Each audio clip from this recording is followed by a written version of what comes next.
Yes, please. Thank you very much, Ma'am Kalitso. Well, hello, everybody, respected professionals, group leader, Mr. Emmanuel Hamatwi, our honorable keynote speaker, Ms. Golnas Golsabahi, as well as distinguished session leader, Dr. Mapula Kalitso, and all our presenters.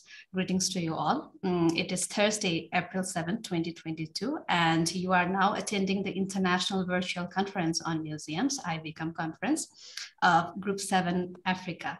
And today is session 3rd conference with Botswana, and it's an honor to welcome you all on behalf of Botswana Group of Museologists as well as ICOM Family Forum. My name is Mina Lama. I'm a member of ICOM Nepal, and I will be moderating this session. So before we begin, as we already know that we all are familiar with the Zoom, so please, I would like to request that please put your microphones off during the session so that we don't have any disturbances. If there's any issues, then please let me know through our chat box. Also, regarding the questions for our presenters, please, send the questions through our chat box so that there is no issues with the presentation going on. Also, our session is being recorded, so the link will be accessible in our messenger group in the ICOM Family Forum. Also, all the presenters will be receiving the total of 20 minutes. So please bear your time in your mind so that you do not take over the time of other presenters. Well, with this brief request, let us commence today's session. First, I would like to introduce our honorable group leader, Sir Emmanuel Hamatwi. Well, he is the president of National Committee of ICOM Zambia, and he is also the education officer of Choma Museum Zambia. Our next professional here, we have keynote speaker, Ms. Golnas Golsabahi. So she is the member of ICOM Executive Board and director of Iran Art Museum in Iran. Sorry. So next is our distinguished session leader, Mapula Kalitso here. Sorry, because I could not go through all the names, but then, well, she is the ex-president of ICOM Botswana. And well, without further ado, I would like to request Ms. Kalitso to introduce our presenters in our forum, please.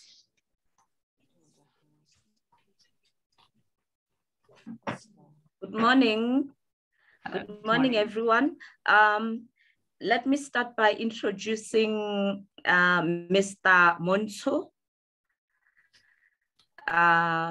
who's a curator at the National Museum. He's here. We saw him earlier. I'd also like to introduce Mr. Batusi Lesolobi, who's our national ICH expert in Botswana, and he will be presenting on Puta Dikobo Museum. So those are the two presenters who are in Botswana. But I also just wanted to take this time to recognize colleagues from the University of Botswana. We have ICH committee members from our district. We also have other experts from universities. I saw Dr. Basini, my colleague, Dr. Mutula Tsipi. And so welcome, colleagues, and thank you so much for joining us from Botswana. Thank you. Thank you very much, Ma'am Kalitso. With this, let us start with the session. So first we have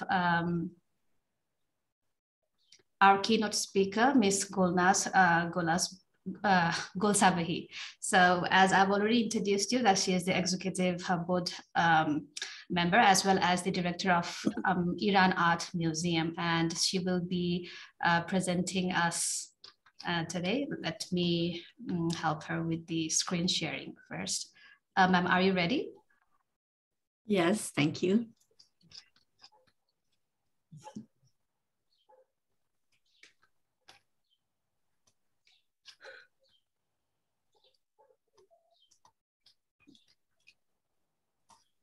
Yes, thank you very much for your introduction. My dear friends and colleagues from all around the world, I'm so happy of being here with you and with this group. Thanks to Mr. Akhtar Javid, our dear colleague from Pakistan and one of the candidates of New Board 2022 to 2025, who is founder of Ivcom and ICOM Family Forum. Actually, this is the main reason that we gathered here virtually, and it is a great honor indeed. I can say this is the power of our museums, or the power of our professions which directly relate to our museums.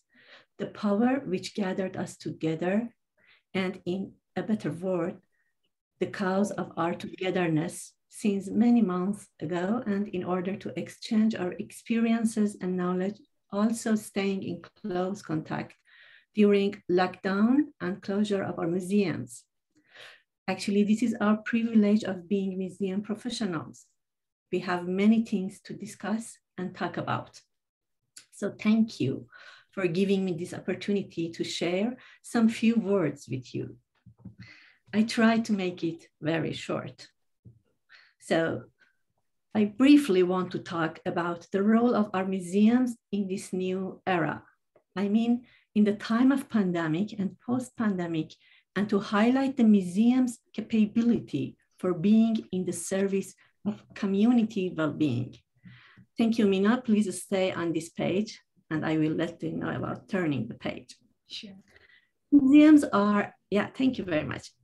Museums are sacred places where nowadays obviously are becoming as true centers of education, exhibition, raising awareness, supporters of human rights, or strong reason for good mood and senses.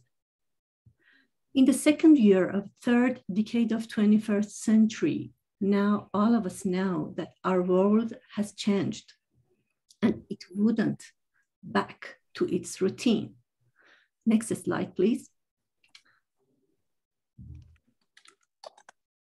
Yeah. We passed through many things: wars, natural disasters, pandemic killed our beloved ones.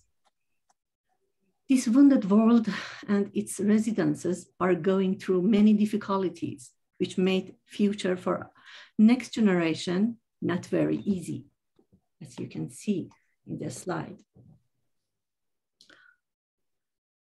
There are many concerns such as climate changes, reducing resources, destroyed natures, home or jobless people, wounded by wars or economic problems, and many more.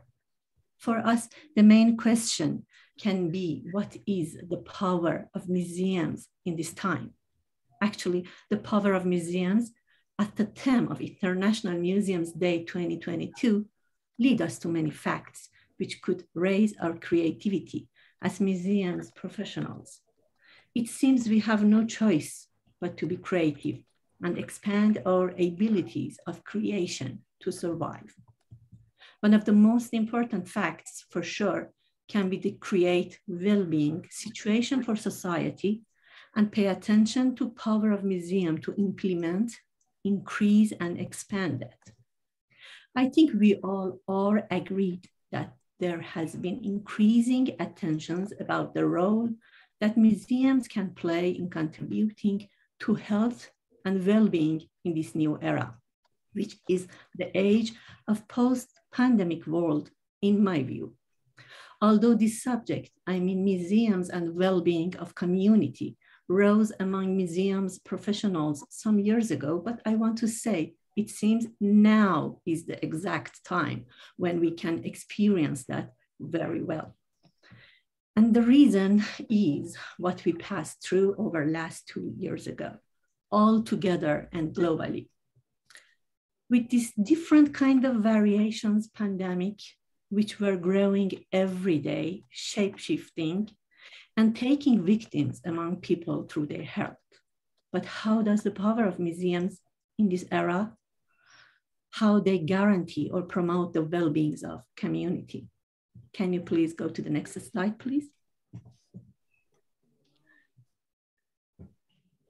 Museums have shown that in this new era of pandemic and post-pandemic time, if there will be any post-pandemic moments, we should be optimistic actually, despite all shortcomings and difficulties that were even very infrastructural for some museums, they were and are able to adapt themselves to new conditions.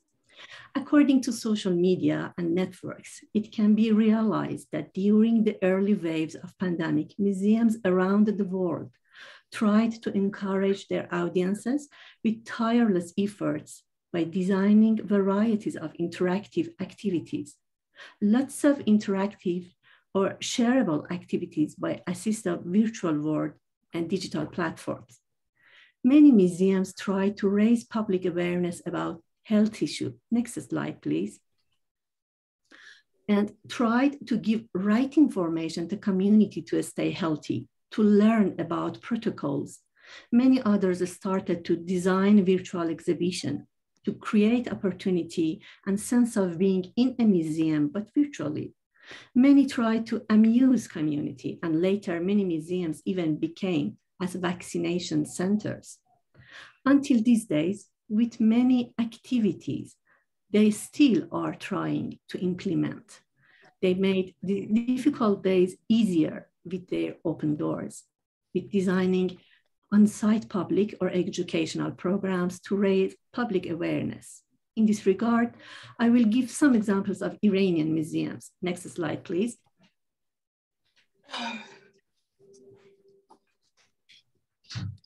The pandemic shut down all our lives, obviously not just museums. Despite all the basic problems that existed in providing virtualization potential for museums in Iran, the country's largest museums in the capital 2 years ago during the lockdown Nowruz holidays, through virtual platforms with some few staffs, started to introduce their museums and collections, and it broadcasted by national online television. It made a huge impact on community feedbacks on museums in Iran. Numbers have shown that many audiences watched the programs, many comments those museums received online, and it was very successful contribution with community in the hardest time during pandemic in early months. Many other museums, based on the facilities they had and based on the archives they implemented during the years, began to set up virtual exhibitions or competitions or giving information in cyberspaces. So during the quarantine period and the closure of businesses, the museums tried to provide good and educational, also happy time for their community through their programs and collections. Next slide, please.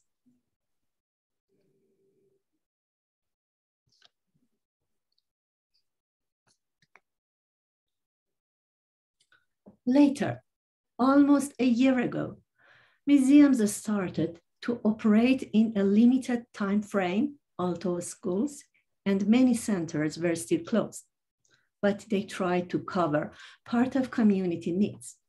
My dear colleague Nasrin Bahrami is here and she will talk about one of them today, so I won't go through details right now.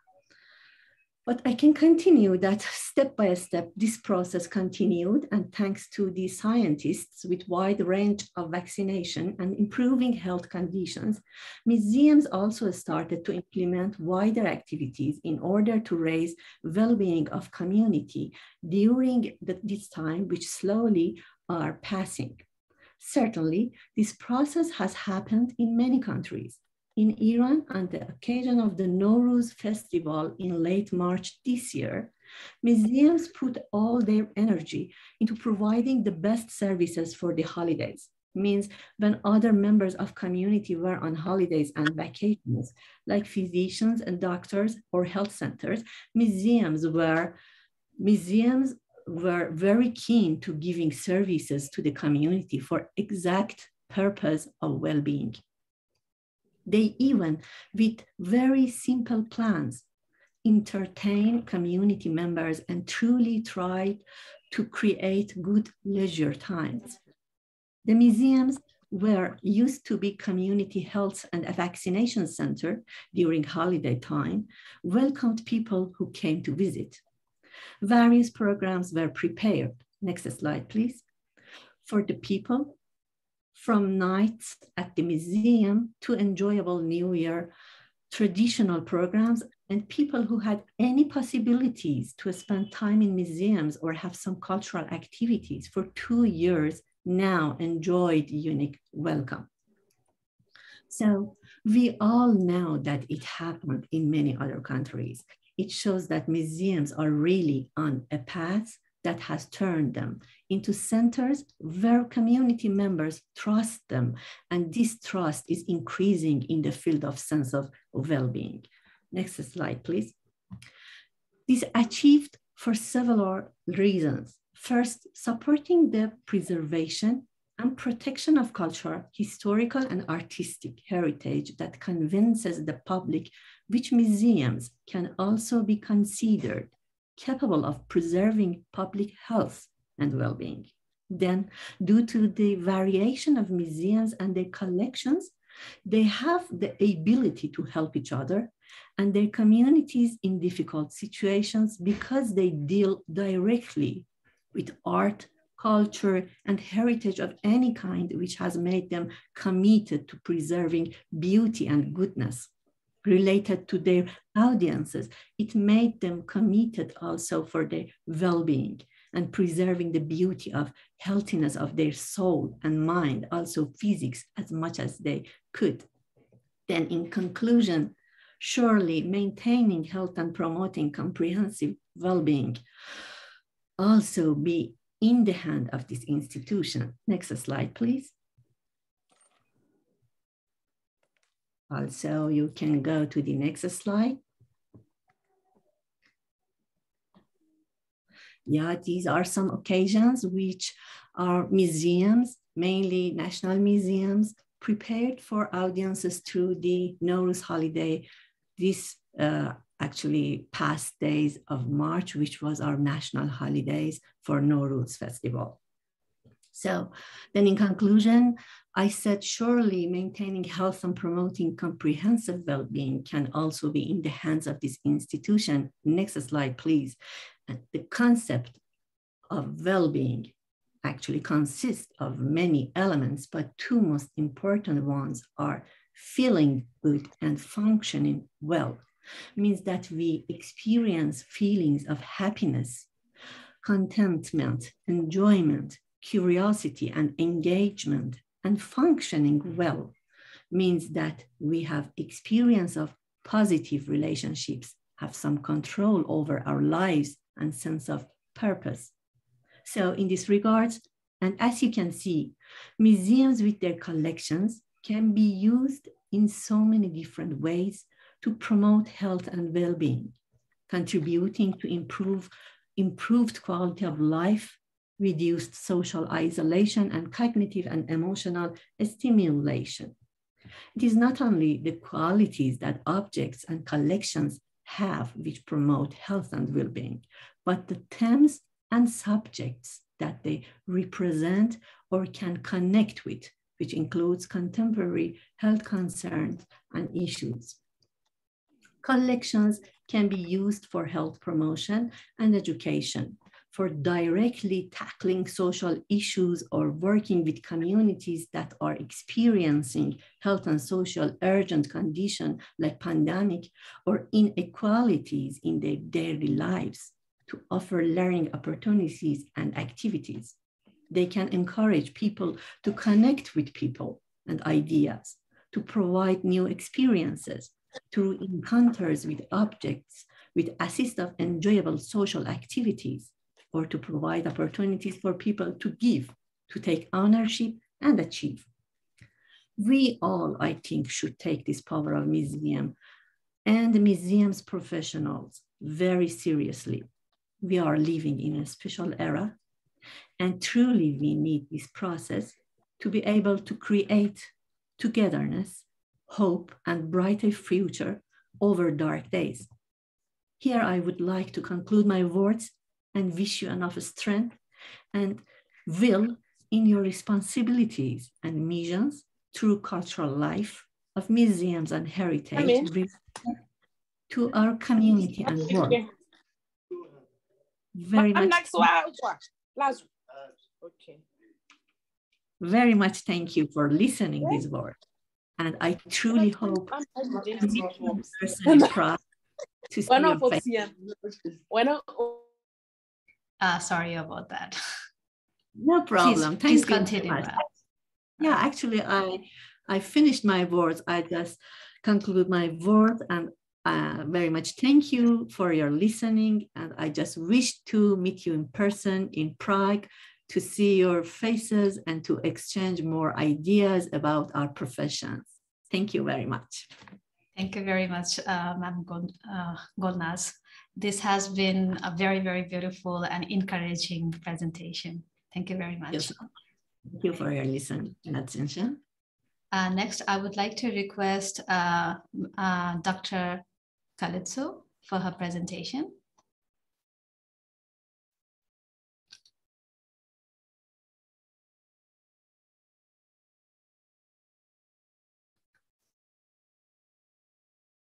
Dr. Kalitso.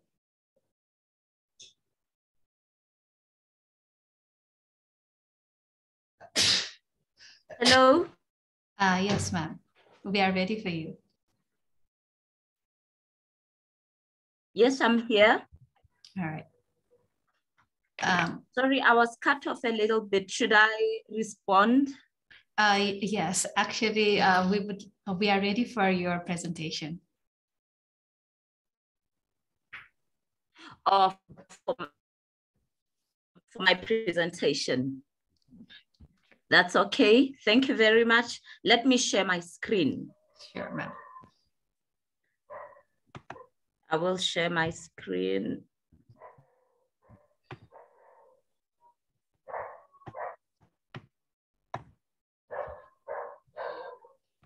I will share my screen.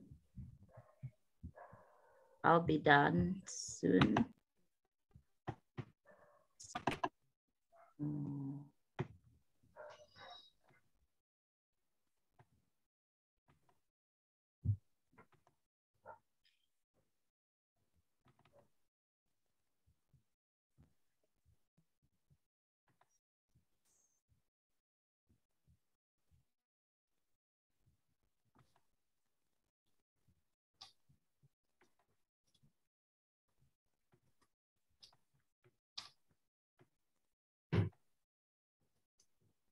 Oh, can I ask you to share on my behalf? Sure, please. Oh, okay. No, I found it. I found it. That's fine. I struggled with the internet connection. I will switch on my video.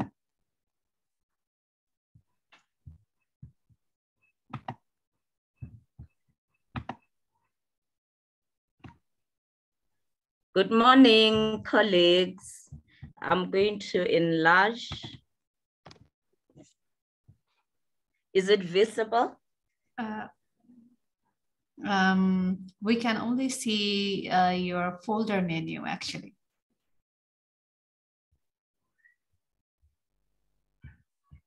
Okay. Can you please share from your side so that we don't waste time? Thank you. Sure.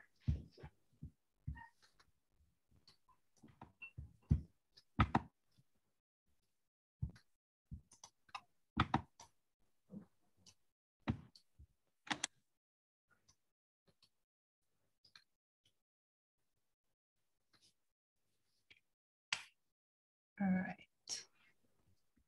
Ma'am, can you see your screen?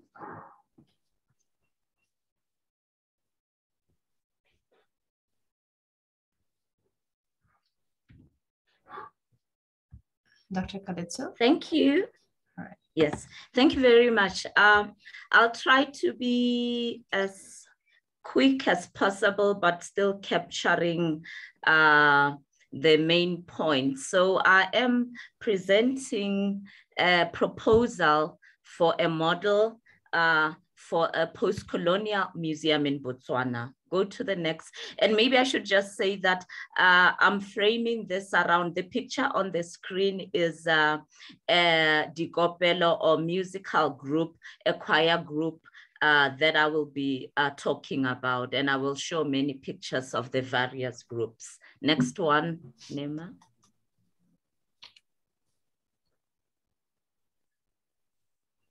Yes, so in Botswana, we do not have living museums. So the aim of the paper is to try to come up with a concept of a living museum in Botswana, framing around Dikopelo or the choirs. And then I'm going to start with a short overview of museum context in Botswana, and then I will conceptualize the idea of post-coloniality and using Dikopelo heritage. Yep, we have 3 types of museums in Botswana. We have government museums, even though the main one is just one, which is the Botswana National Museum, established immediately after independence, opened in 1968.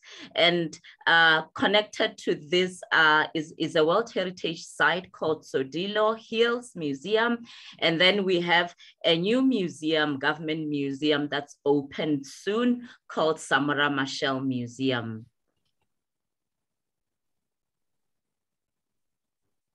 Yes, yeah, that's a picture of the World Heritage Site Museum. It's up north in Botswana. So please go ahead. Yeah, and the site, Sodilo Hills, was listed in 2001 on the World Heritage Convention. So that site museum is a World Heritage Site Museum. Its outstanding universal value is the rock paintings, and it's there on the World Heritage Site. Thank you. Yeah, we also have the second type are regional museums. I've listed, I've tried to list all of them. They are regional, but they're really community museums because they are framed around cultures of communities in the district. One of my colleagues here is going to talk specifically about Putadikobo Museum so that we can have a context of what they are. These are partly government sponsored. They receive just a small grant to enable them to operate. Thank you. And then we have seen private museums that are owned by institutions such as the Botswana or Diamond Mining Museum. We also have a postal museum that is small. Last year or 2 years ago, the country opened a telecommunications museum. So these are sort of privately owned museums that are funded by the institutions. And then this is a picture of one of the community museums that preserves or presents Sen culture right in the Kalahari. Thank you. And as you can see, its focus is mainly artistic and crafts oriented. Thank you very much. And what's the challenge with the local museum? Studies have been conducted that there are low visitors, especially from the locals. They are aware of the museums, but somehow they just don't go on their own. And probably because the museums perhaps have been object-centered, where And that's part of the old museology. And obviously at this stage, the reason why I'm bringing this up, the model is that we've got to address the new museology that is subject centered, where there'll be closer collaborations between museums and their communities, and museums also that will address emerging issues. Thank you. And so just a short history of colonization and museums, which some of our colleagues highlighted this week, that museums in Africa, national museums, were established through donations from private collectors, archaeologists, anthropologists. And it means that and some of those collections ended up illegally, of course, in Western museums, European museums, even though the collections belonged to local communities. The interpretation was from a Western, non-local perspective in order to suit the needs of the expatriate community. And it means that, as Ndoro and Pwiti have published, the interests of locals were ignored. So that perhaps is one of the main reasons why for a long time there's been this challenge with attracting local communities. Next, please. And decolonization in this instance, there's been a lot of talk globally about that, but it just means reinterpretation of museum spaces and experiences according to local communities, whether it's educational programs, exhibitions. It means that bringing up issues that local communities can identify with. And also, we know that in countries outside Africa, like in Australia, New Zealand, they've long been leading this, where the locals are also the curators. They go out of your way to ensure that those who curate the content are within the communities or from the communities. Next, please.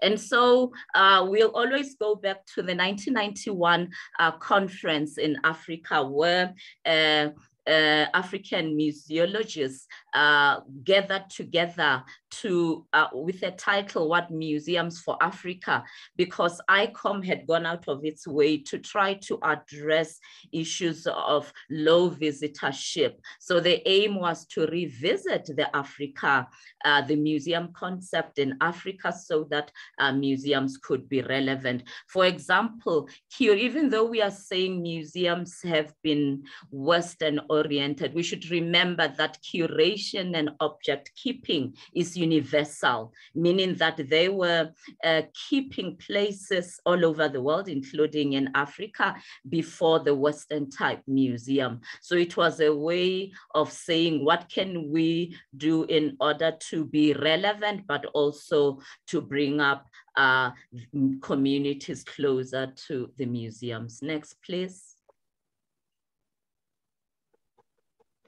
And so the concept of living museums, and I have to say that this concept is not really new. It's there in other African countries, but it's where communities are living their culture within their spaces that they identify with. So they tend to be subject oriented, and they include all issues: environment, intangible cultural heritage, material culture.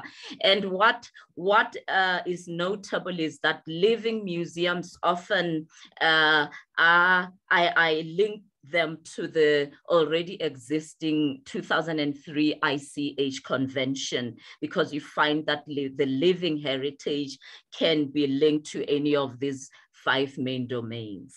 Next, please. And in Southern Africa, when we talk about living museums, to me, Namibia is one example, because they have framed I've just listed 4. I believe they have about 8, if not 10 living museums where each community has its own museum, because there are several socio-cultural groups there. So these are just some of those examples.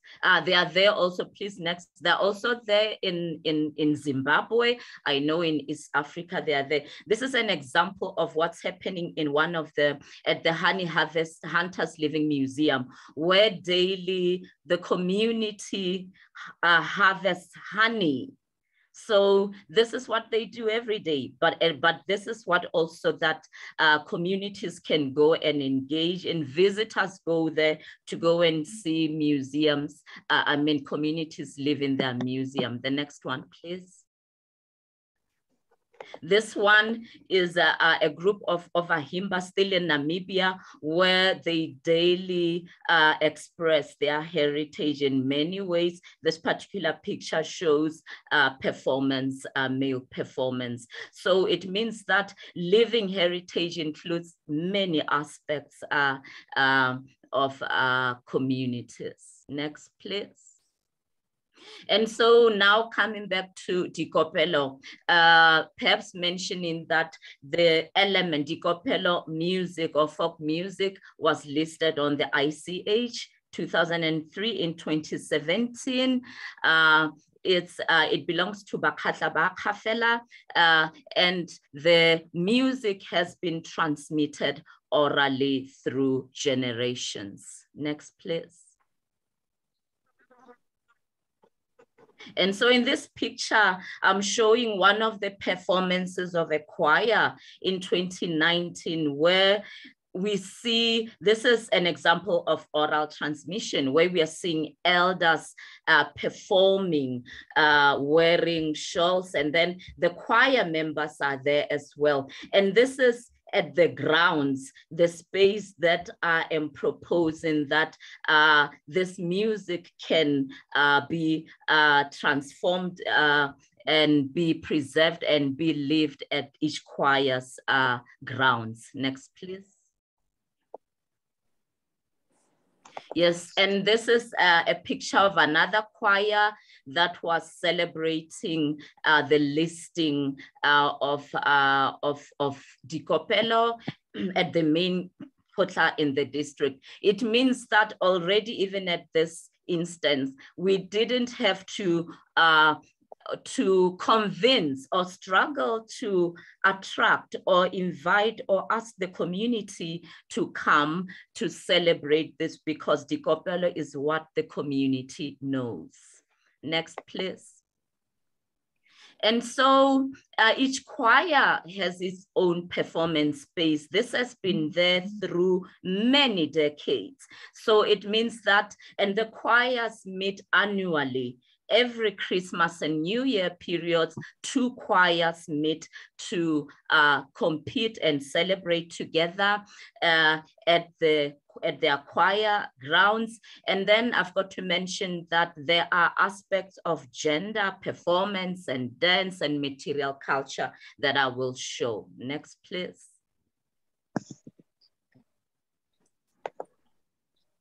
Yes, this is an example of, I hope you can see just the grounds of a choir. Maybe I should mention that the reason why it's also easy for me to relate to this is because I'm also a performer in one of the choirs. So this is the space that we usually dance in December, and we've been dancing here for many years. So that identity with space already exists.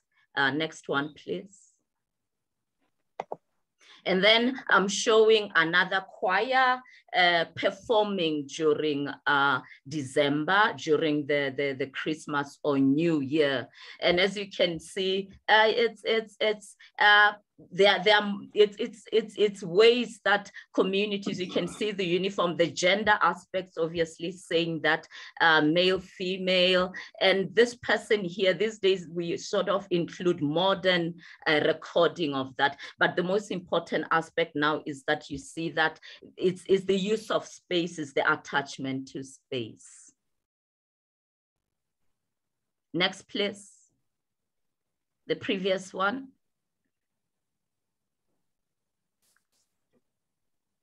Yeah, there are concurrent performances of about, there are 70 or more choirs. So every festive period, you see that there are about 25 performances of choirs at a go. So these are things that communities have been doing. I'm just showing an example of another choir that was performing there. So it means that this is as you can see, this is a uniform. Communities go out of their place to make sure that they are presentable when they go there. And the preparation includes making sure that that space is in good condition, because people come from the community to enjoy themselves at the choirs. Next, please.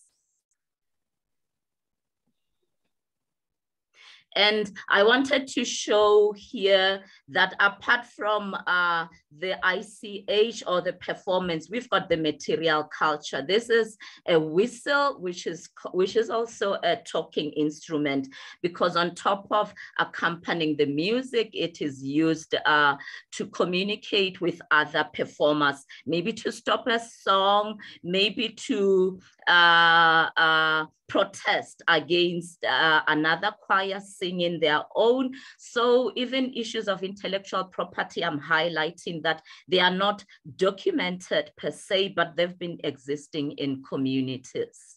Next one, please. Where I am showing the whistle that is used is a gendered instrument, because it is only used by women. It's also kept by the female choir leader, who's called mistress. And I argue that there's already the gendered aspect of curation within the communities. They keep such instruments such as the whistle. Next one, please. The males, this is from a performance last year. The males usually have other gender. This also have a rod. And these, in our culture, they are instruments that are related, or material culture that is related or used by men. So we see that in the choir performances, several men or several people usually use this for many other issues during our performance. Next one, please. And the audience, as I mentioned, it's the families, it's who travel there. I've written that it's a Sakatla way, but it's also, I have to mention that other Tswana groups also have choirs. It's not that it's just one community. But in this instance, then this music is a cultural identifier for the community. Next one, please. And so this is an example of some of the community members at the choirs who go there. This is during, at the end of the performance, where they say way that the performance is judged. Next one, please.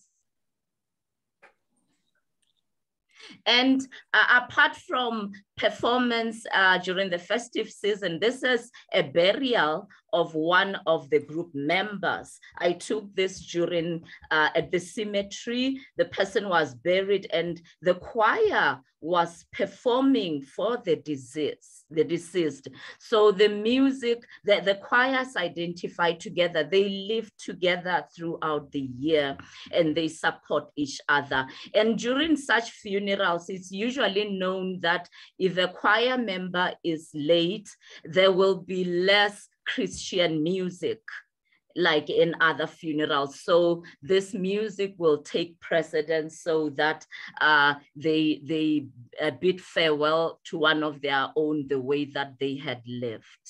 Next one, please.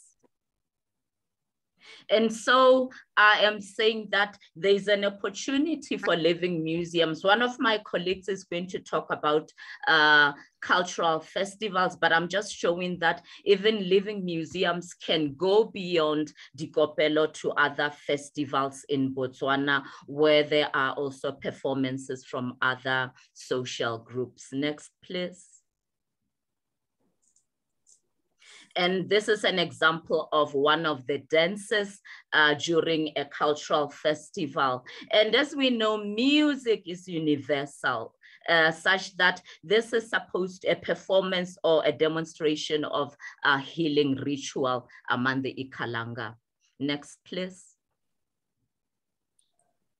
And so living museums, I'm proposing them as a safeguarding measure because there's for sustainability as well. There's already income generation now, but with living museum, it can be expanded to a sale of merchandise. We can hopefully attract more tourists.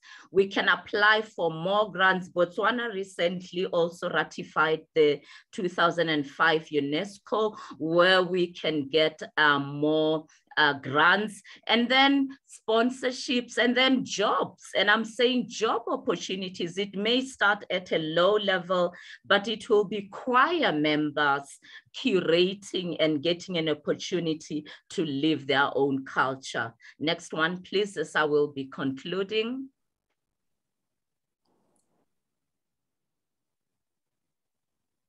Yes, this is an example of some of the media tournaments that are there now. It means that ever since the listing of Dikopelo in 2017, we are seeing a lot of media tournaments, and the more the choirs perform, the more the sustainability, because here this is at the grounds of this choir. Performance is usually strictly or mostly at the choirs, because that's where, as I mentioned, each choir connects or identifies with its grounds. Next, please.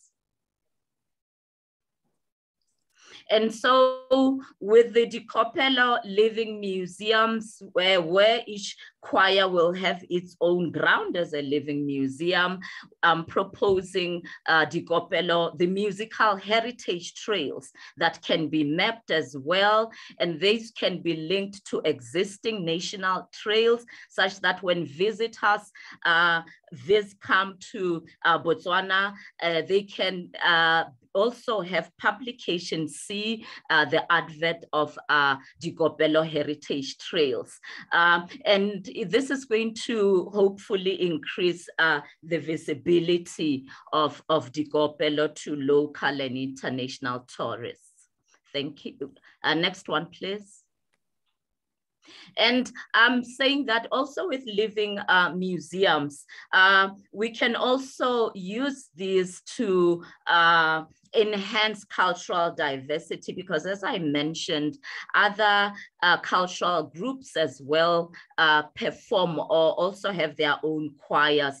So for example, if you go to the next slide, lately there have been invitations of different groups. This is Dikopelo musical group that was invited to perform at another cultural festival. So we are seeing that cultural diversity or inclusion happening. One, please. And this one, I took these examples to show that it's this is an example of, this is our choir mistress who is demonstrating to another group of people, social group, and just showing them that we dance this way. So in a way, I'm just saying that living museums can also promote that musical inclusion. And then I'm concluding next one. This is Putadikobo Museum, where currently my colleague is going to talk to that, where I am also saying the living aspect of Dikopelo can also be performed here. This one, we know that museums obviously are buildings. And so we will move also from here, still doing it. Next slide, please. And this is where now, this is another choir. I try to use many to show that the decolonization aspect comes in then, because I argue that the existing heritage spaces then become the living museums. There will be enhancement. Communities or the choirs don't have to go out and look for money to build.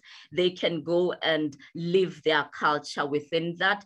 And this obviously, when we talk about decolonization, issues of indigenous curation come in. So I'm just giving this model to say that from now on, we want myself with other stakeholders within our district ICH committee, within the university research group, we want to test this model, research, test it, because we want to believe that it may answer. We hope that it will answer that challenge that I started up with, saying that communities, local communities don't visit museums a lot. So a living museum, hopefully, is giving an opportunity for the communities to go and live that heritage of Dikopelo. Thank you very much. Thank you for your attention. Thank you very much, Dr. Kaletso, for the presentation. Now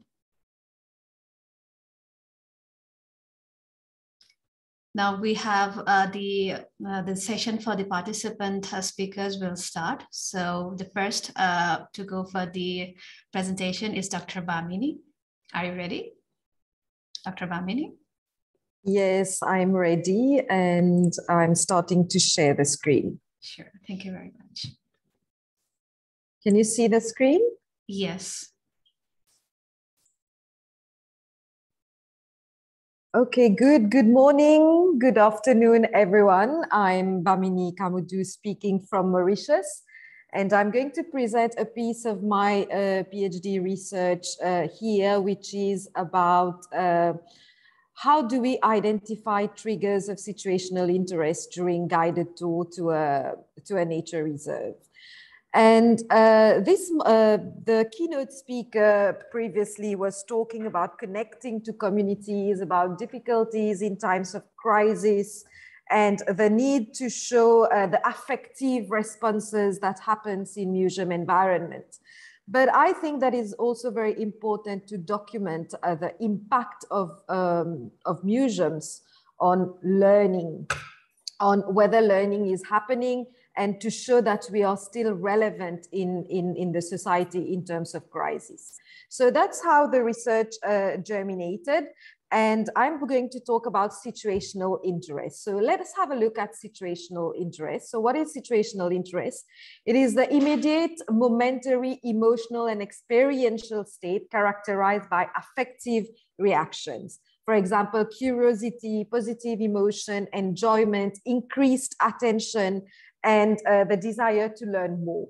All of these are experienced by visitors during museum visits.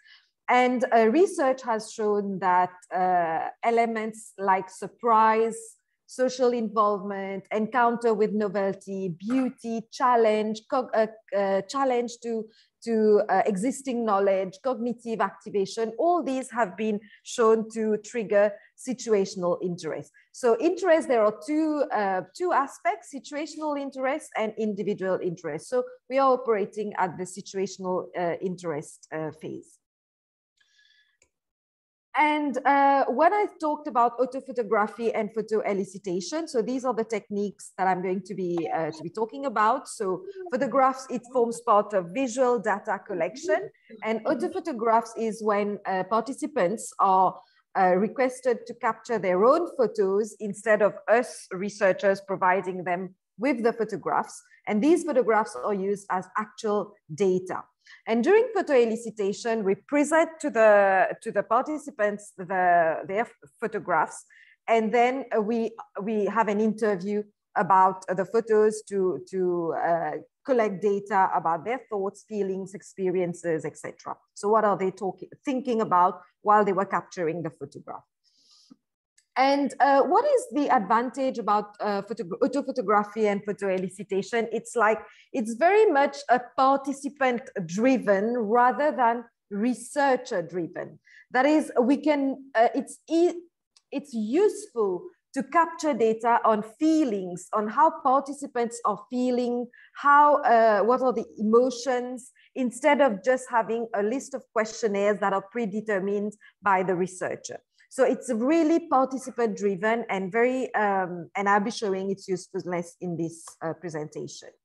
So the research questions were, what are the exhibits during the visits that triggered situational interest? And what are the factors, that are the elements that trigger situational interest? And the research was theoretically framed using this model, the 4-phase model of interest development, which posits that interest can be developed in phases from triggered to well-developed interest. And also it's based on the contextual model of learning, which looks at the personal, social, and physical context of the museum environment, which influence the museum experience. And I tried also to make the link between the physical context and the triggered of situational interest. So this is the site. This is the museum. Actually, it's a natural museum, a nature reserve, which has got in a lot of, which is it's a lot of endemic plants and animals, and there is a track along which visitors go through and under the guidance of the guide. And we also have models of extinct animal species which are seated at different parts of the museum. And the sample was 11 adolescents going for the guided tour. So this is a little bit about the track that students and visitors have to take. They get here from the jetty, and they have different stopping points where the guide provides information about different aspects of the nature reserve. And next, now the methodology, there were different research instruments. So first of all, there were semi-structured interviews before and after the visit. 1 week before the visit, semi-structured interview, which assess their prior interest. And during the visit, field observation, and students were asked to capture photos, and they were requested of all the pictures that they have captured to provide to the researcher only 10 of them, like choose the 10 most favorite photographs to provide to the researcher. And then we'll be discussing about that during the post-visit interview, that is the photo elicitation exercise, which was coupled with interview. Next slide. Okay, and then how did we go along with the photo elicitation? We presented the photographs to each participants. Each photographs were arranged. There is a sorting which goes on, a coding which goes on, and then we give them a prompt like to give the photograph which best caught their attention. And then after the visit, we ask them question about why did you choose these photographs instead of others? What is it about these photos that makes it your favorite? So these are the different pictures provided by participants. And also to analyze these visual data, there is a structure of organizing it, and I chose the interpretive engagement framework, which analyzes the process of meaning making from the participants' generated images. And the analysis were in 3 stages. So we take the same photos and analyze them differently as also a means of triangulation. So one is the participant's perspective, that is what the participant think of the photos. Second is me as the researcher, what I'm seeing in the photos. And third, it's about integrating all the analysis together with existing frameworks that govern this research. And so these were the sample. At stage 1, we had 93 photos, and from the researcher's perspective. So this is a bit about the process. And this is what we found. There were different kinds of exhibits along the tour, in the nature reserve. So we had, these are two ways of interpreting the photographs that were being provided by the students. One aspect, that is phase 1, is the participant perspective, where we ask the student, why did you choose the photograph? So the students were providing answers. This is the tortoise. I find it interesting. Or this is an extinct animal, which I found strange. Or I took these pictures because I found it beautiful. They don't tell you much about the exhibit, but the reason was because it was beautiful. And this is how the photographs were sorted and categorized from the student's perspective. But me as the researcher, knowing the different exhibits that there are on the nature reserve, knowing the different stopping points, so these exhibits were categorized in terms of whether they were plants and animals, whether they were extinct animals, whether they were talking about the social aspect of the visit, whether they were talking about history of the island, or whether they were not related to the visit, but that students found interesting, that we call seductive detail. So we found like different ways of categorizing the photographs and interpreting. And another interesting point with this is that, okay, you go to the museum, there are different kinds of exhibits, there's a range of exhibits, but how do we know which exhibit is most successful at captivating the attention of visitors? And what we found during this tour is that it's not like the attention is not focused on one particular exhibit. From this, we can see that there are diversity of exhibits illustrated through these different colors here that caught the attention and interest of students. This is the first observation. And second, there are certain exhibits like the gray ones here, which are the endemic plants. They capture the attention of everyone. It's present in all the students, okay? And also, there are certain students, the third observation is that some students, they tend to focus more on specific kinds of or categories of exhibits. For example, here, Ryan is very much about conservation effort. Tom, here, Alexia talks a lot about the island, the beauty of the island itself. Some are more focused on extinct animals. For example, here Felix talks a lot, 6 photographs of the extinct animals. So this is what the photograph spoke to us regarding the exhibits and students' preferences. And then while analyzing the different triggers, the factors that triggered interest, one factor is that it was about knowledge acquisition. So there was, when students encountered the exhibit or the information provided by the guide, it's like they had to revisit their previous conception. This kind of misconception were erased. So they were surprised.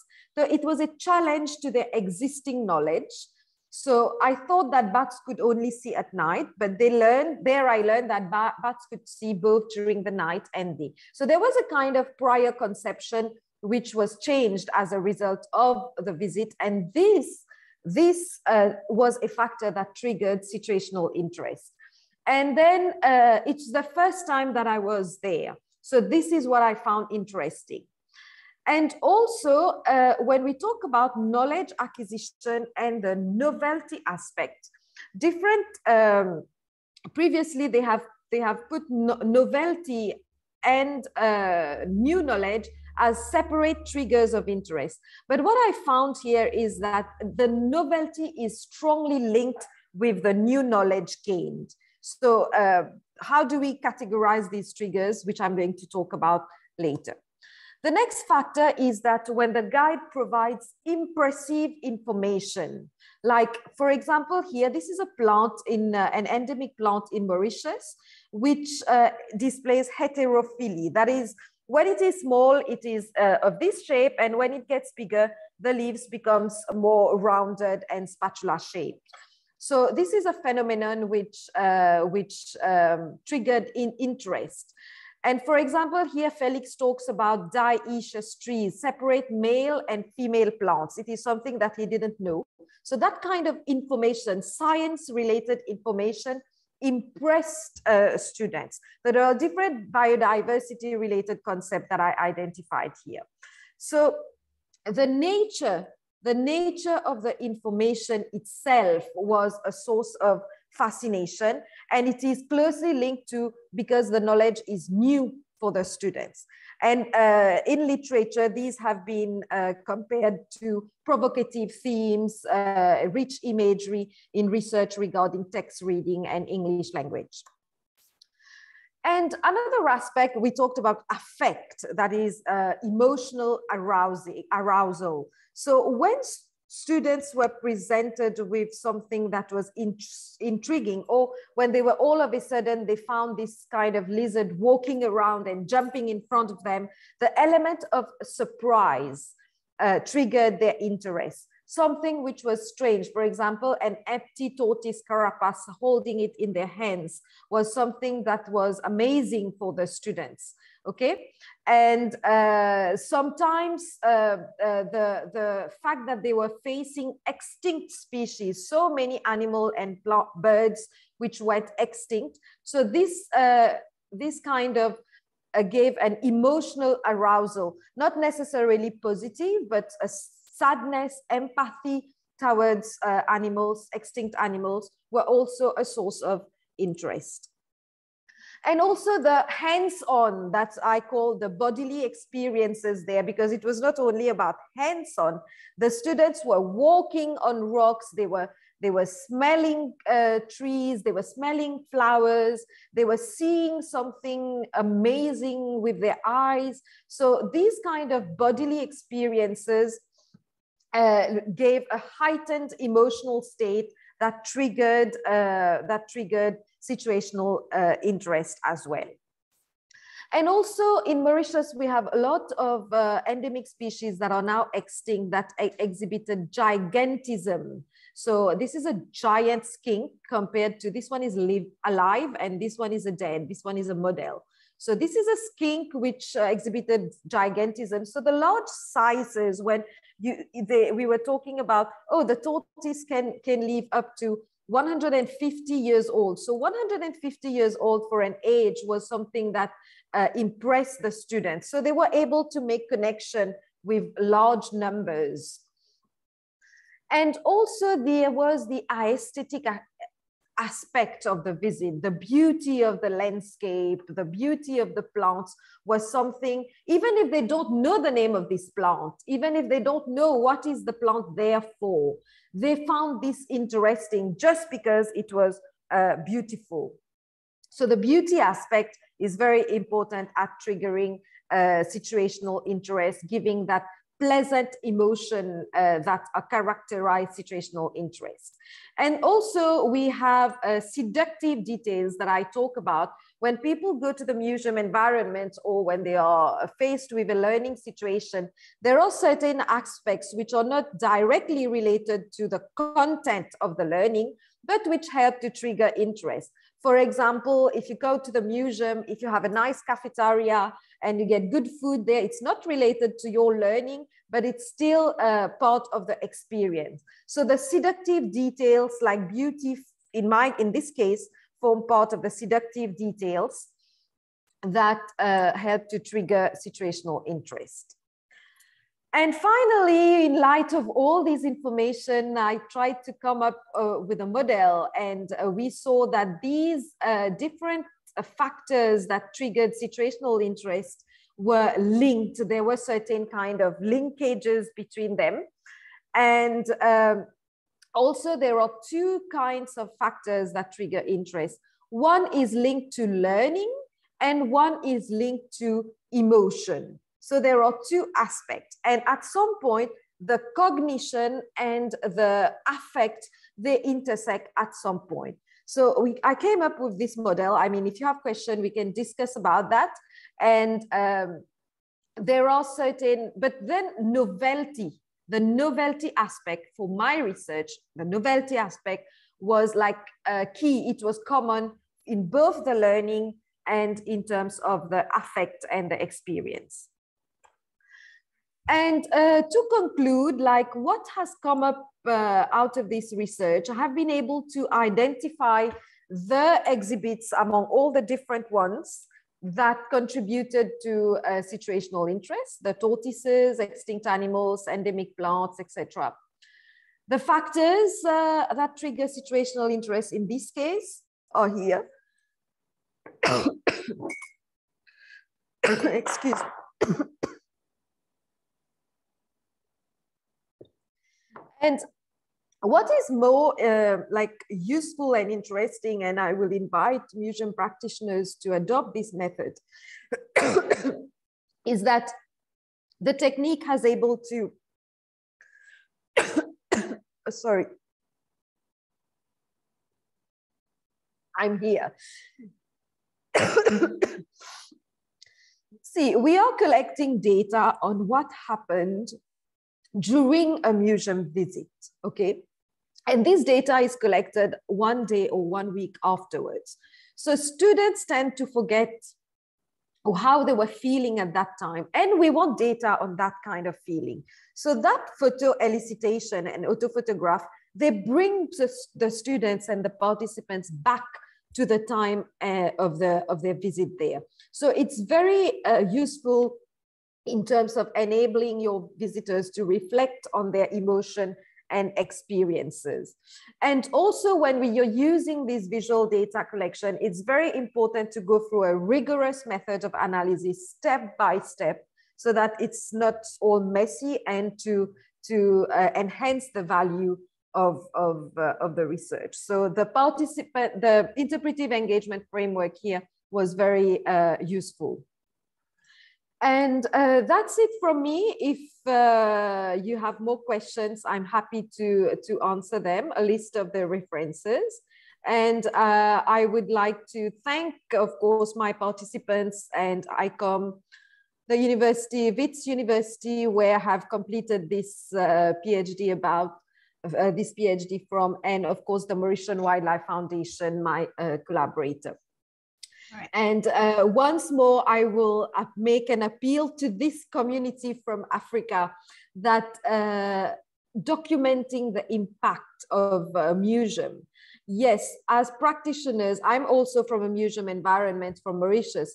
As practitioners, we are very happy. Oh, we have been able to touch this amount of visitors. We have been able to do so and so and so many activities in different 10 regions or 100 villages. But it's also very important to start documenting the impact that our activities have on learning, on experiences, or on other aspects. And this is how we are going to be able to function as a field and getting the due respect and recognition that we deserve. Right. So on this note, thank you very much. Thank you very much. Attention. Thank you very much, Dr. Bhamini. Well, Dr. Bhamini is a science communication specialist from Mauritius. And well, I would like to invite Sir Emmanuel to give us his thoughts regarding this presentation.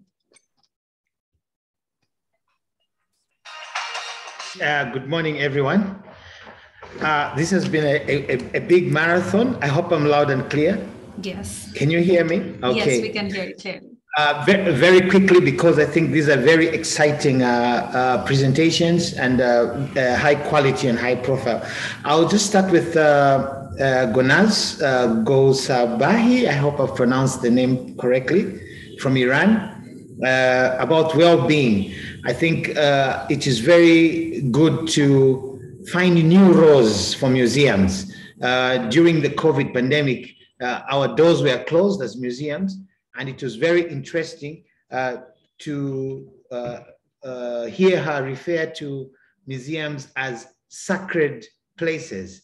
I think that's the word she used, museums as sacred places, because apart from exhibiting things in our galleries, it's important also to use museums for other places. Like, for instance, in Iran, they were using the museum centers during the closure for vaccination for COVID. I think that's a very positive thing. They were using the museum spaces for human rights advocacy, for health education, also for promoting other activities. I think that was very good, because creativity for us museum professionals is very important.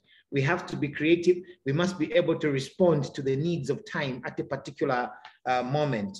For instance, those who had the technical know-how, they managed to do the virtual museums. And it's important also to amuse the communities. If the museums are closed, what else can they do? So the well-being, for me, I think it worked very well for Iran. Also for building trust. I think she talked about trust. If the community doesn't trust the museums, they won't come. We won't have the visitors. I think it's important to show, to develop activities that bring contentment and happiness. I think those are some of the talking points that I picked from Gonaz. Finding new roles for museum in a post-war, in a post-pandemic era for the sake of well-being. I think those were very good talking points, and I really commend her for enlightening us in that regard. For Botswana, Dr. Kaletso, Botswana is our neighbor here. We are on the northern part of Botswana. It's very interesting. They say, there's a saying which says, music is food for the soul. Music is food, it feeds the soul. So it's good to listen to her model about the choirs. I think Botswana also has a dancing ensemble, which comes to Zambia from time to time. They have a traditional outfit. And I think they communicate for those of us who can't hear the language. They interpret different songs of love, of passion, of sorrow, of grief, and so on and so forth. And it's good to learn about the model because if there's something, if there's noise at the museum space, people will come to the museum. If there's something that raises curiosity, if there's something that brings fun and entertainment, it is a crowd puller to the museum. Also, she addressed the issue of decolonization. I think that is very important because most of our exhibitions, for us who are former colonial territories, most of the exhibitions are put up in the colonialist perspective. But it's good that the people of Botswana, the Botswana, are trying to give back the owners to interpret the space through living museums. A living thing is something which grows, is something which develops. And I think it's good to refer to living museums. And I thank Dr. Koletso for that, because even the issue of performing arts, I think performing arts is also part and parcel of the museum. Our heritage sometimes is transmitted. We can communicate our heritage through the performing arts. And I'd like to commend Botswana for that. Coming to Mauritius, Dr. Bamini, is it Dr. Bamini? I think she did a very interesting scientific research with the pupils. I'll use another quote again. They say, a picture says 1,000 words. In her presentation, she talked about the various aspects of data collection. And it was a hands-on activities. I think museum activities, when they are hands-on, I'm advocate for hands-on. When they're interactive, I think they become more meaningful, and the participants or the visitors, they have ownership to the museum. Clicking the shutter for a camera to take a picture of an insect or of a flower can be very good, because a picture says 1,000 words. Eventually, these pictures, they capture specific moments. A picture speaks, it's got a language of its own. Using photography is very good, because visual data collection can be used, that material can be used as points of reference, even for future research. And it was interesting to see the various categories. I will not repeat them here, but I think what touched me most is what she said at the very end, the appeal on what is the impact of our activities. It's not about the number of activities in the villages, but what is the impact? I think the last words we must take back home with us. What is the impact of our activities on the communities? Is it just events? When the event is over, everything ends? But an impact should be long lasting. The results of our activities must be continuous, must be long lasting. So I'd like to thank the three presenters. I think they did a job well done, and they are responding to the theme, the conference theme of recover and reimagine. So I think we are in the right track, Nina. So all right. I look forward to the next presenters. Yes, thank you very much, Sir Emmanuel. You're welcome. Yeah. Our next presenter is Mr. Monso. Could you please turn on your microphone and camera on? Well, he is the ethnology curator of Botswana National Museum, and he will be presenting on the title Cultural Festivals in Botswana. I will be sharing his presentation.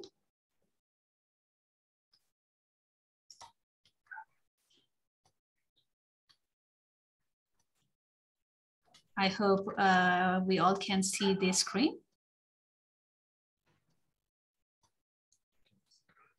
Okay, should I proceed? Right. Yes, please. Okay, thank you. Good day, colleagues. Good day, participants. My name is Hwabaone G. Munsu. I'm an ethnology curator here at Botswana National Museum.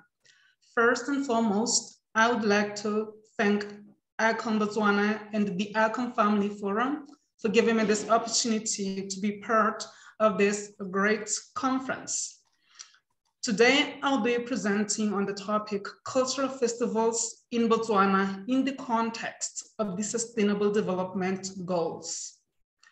My colleague, Dr. Keletso Setlabi, has already laid a background on the state of museums in our country and how cultural festivals can be consolidated into museums, into community museums, in order to make museums lively and relevant. I do believe that cultural festivals can play a pivotal role towards the attainment of some of the sustainable development goals, most particularly in developing countries. With those remarks, I would like to move to the slide on the conceptualization of key terms. There are three concepts here, which are culture, cultural festivals, and sustainable development goals. So what is culture?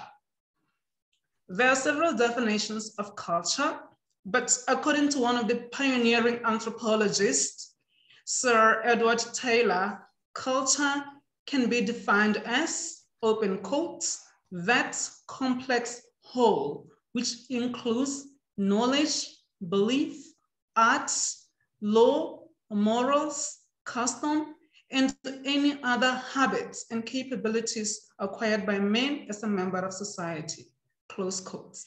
So from this definition, I would like to deduce my own definition of cultural festivals. In my own words, cultural festivals are physical and spiritual expression of society's acquired norms, values, beliefs, knowledge, arts, and any other habits or capabilities. So the third term will be Sustainable Development Goals. The Sustainable Development Goals are goals which were set by the United Nations in 2015. Their main objective, their main mandate is to end poverty, protect the environment, and attain peace and prosperity for all by the year 2030. So I do believe that cultural festivals can facilitate in the attainment of peace and prosperity for all and in ending poverty. So then the next slide, please. On cultural festivals in Botswana.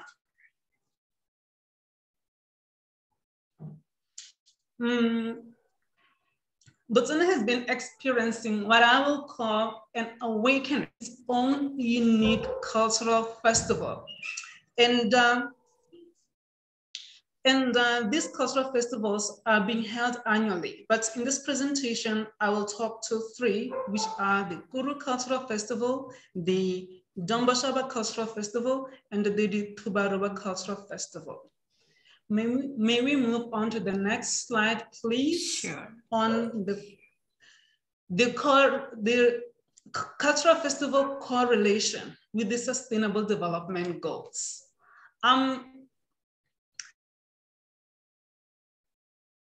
There are 17 Sustainable Development Goals, but I will talk to 4 of them and how they can be achieved. The first goal is end poverty. Unlike other economic resources, cultural heritage in the form of cultural festivals is at the disposal of marginalized communities. So this heritage can be mobilized, can be utilized to create economic opportunities for these marginalized communities. For instance, during the Guru Cultural Festival in Botswana, indigenous people get an opportunity to sell their arts and crafts and generate income or money which they can then spend, which they can use to purchase other amenities of life like foods and clothing. The second point, gender equality. So how can cultural festivals help in the attainment of gender equality? In my own observation, particularly in Botswana, you will realize that women play a vital role in most cultural activities. They are good at crafting, they are good at making crafts, artworks, and they are performers of traditional music and traditional dancers. So they can use this skill and knowledge to generate income for themselves and thereby bridge the income disparity between men and women in our society. Then we'll move to the next point, which is decent work and economic growth. Cultural festivals usually bring lots of crowds to host communities. So these crowds, they will use local transportation services, local restaurants, local hospitality services, and thereby create lots of economic activities in host communities. Then we'll move to the point on reduced inequalities. Like I mentioned before, cultural festivals really stimulate the economy of the host community. So in most times, you realize that these festivals are held in remote or rural areas. So they can help in bridging the gap, the economic gap between urban centers and rural areas. Then we will move on to the slide on the Guru Cultural Trust and the Sustainable Development Goals. It is important to talk about the Guru Cultural Trust because this is the main organizer of the Guru Cultural Festival. The Guru Cultural Trust is owned by 80%. 80% of the Guru Cultural Trust members are indigenous peoples. So this trust mobilizes indigenous or cultural heritage of the San people and to create economic opportunities for them. The Guru Cultural Trust actualizes or attains goal number 17 of the Sustainable Development Goals, which is partnership in attaining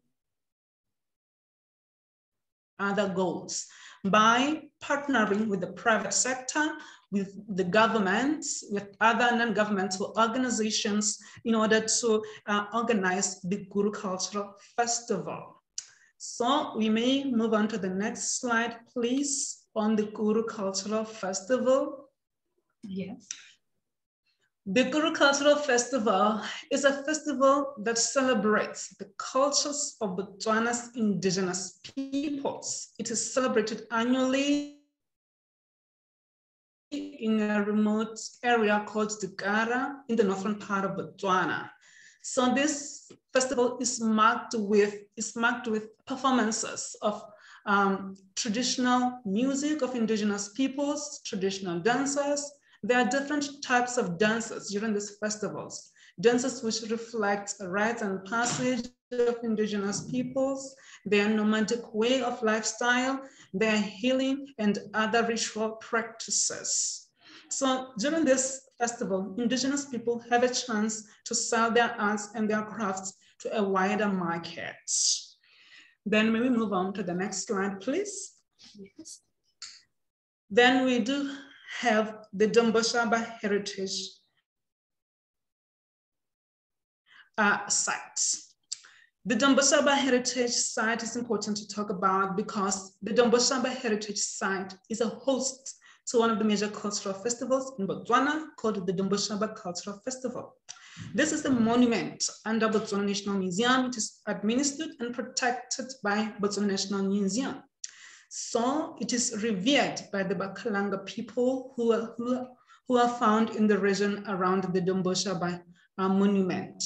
So on top of the hill is a settlement of 1200 to 1400 AD settlement of the Bakalanga chief and his wife settled below. This monument is very important, as I've mentioned, is one of the protected sites in Botswana and is a host to the Domboshaba Cultural Festival. So we may move on to the next slide, please. Sure. Then the Domboshaba Cultural Festival. This is a festival which celebrates the culture of the Bakalanga people. The festival is marked with performances of the Bakalanga traditional dances and performances of the Bakalanga traditional dances, traditional music, and traditional Bakalanga cuisines also form part of the commemoration of the Domboshaba Cultural Festival. It usually attracts lots of crowds. Then may we move on to the next slide, please? Yes. Then we do have the Tubaruba Cultural Festival. The Tubaruba Cultural Festival is one of the major cultural festivals in Botswana. It is held annually in a village called Mulebolole. It celebrates a culture of the Bakwena ethnic group. They are found in the regions around Mulebolole. So during this festival, traditional music, traditional dances, traditional games, traditional poetry are performed. And a special Thanksgiving ceremony whereby elderly women will brew traditional beer and then bring the beer to the venue where the festival is being held, and the beer will be served to those in attendance as a way of thanking the ancestors for a good harvest and a good rainy season. So we may move on to the conclusion. Yes. Ladies and gentlemen, cultural festivals play a vital role and have the potential to play a vital role towards the attainment of the Sustainable Development Goals. They can help reduce income disparities, bridge gender inequalities, and most importantly, they are very sustainable as they do not require extraction of natural resources. So I would suggest that museums, in order to be lively, should incorporate cultural festivals into as part of their practices in order to be relevant to their communities, as they are the custodians of their ethnographic materials and both of their tangible and intangible heritage. Thank you very much for your attention. Thank you very much, Sir Monso, for your beautiful presentation. Well, I would like to request Dr. Lau and Mr. Jali to be ready for the next presentation. And I would like to request Sir Emmanuel to give us some comments regarding the presentation of Mr. Monso. Okay, thank you very much, Mina. I think Monso did good justice to his presentation. I like the aspect where he talks about how traditional festivals, cultural festivals, respond to sustainable development goals. And I think even here in my country, in Zambia, you find that where there's a traditional ceremony, people have an opportunity to reconnect with our ancestors. When there's a traditional ceremony, there is an opportunity for people to create business. People open small market stores where they can sell their merchandise. They can sell outfits, traditional clothing.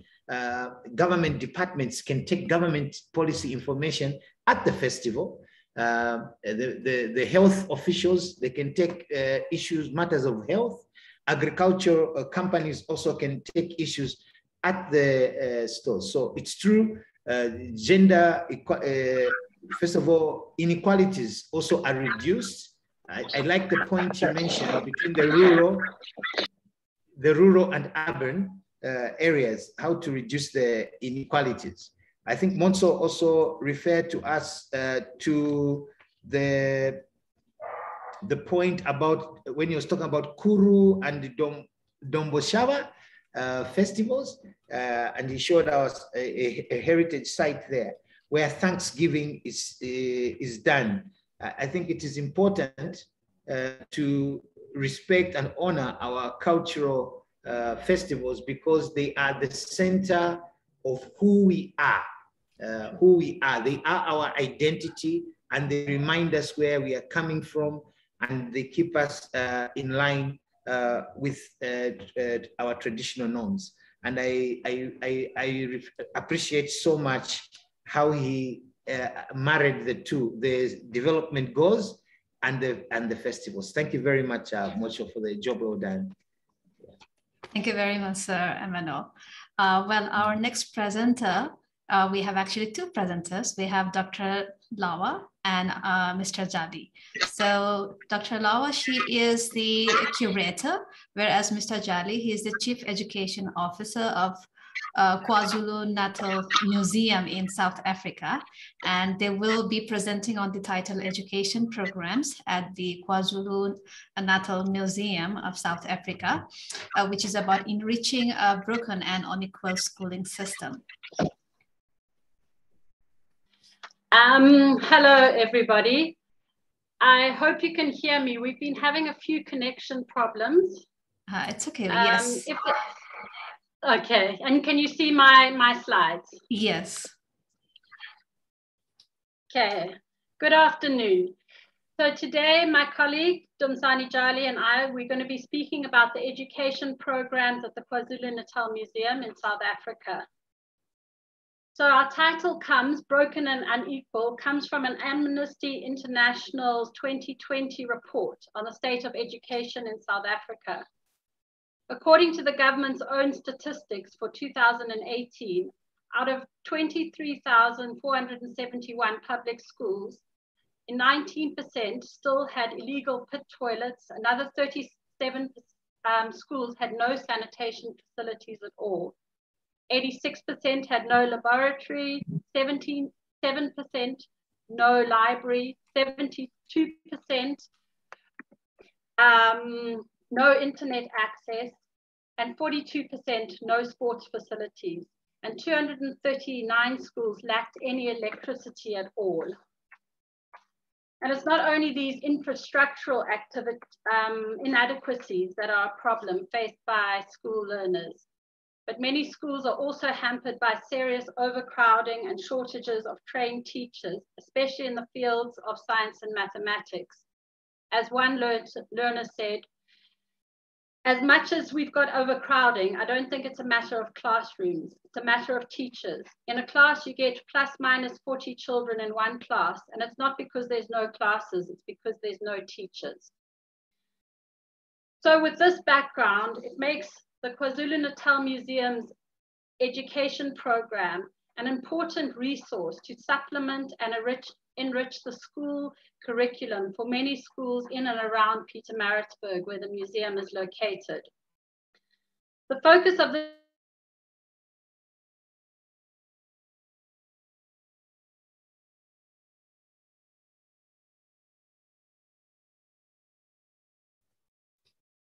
Dr. Lauer, I think we lost you for a while.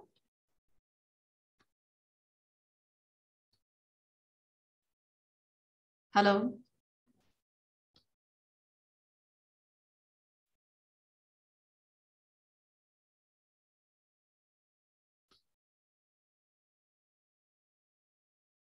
Dr. Lauer and Mr. Azadi. So we don't have any audio connection with you.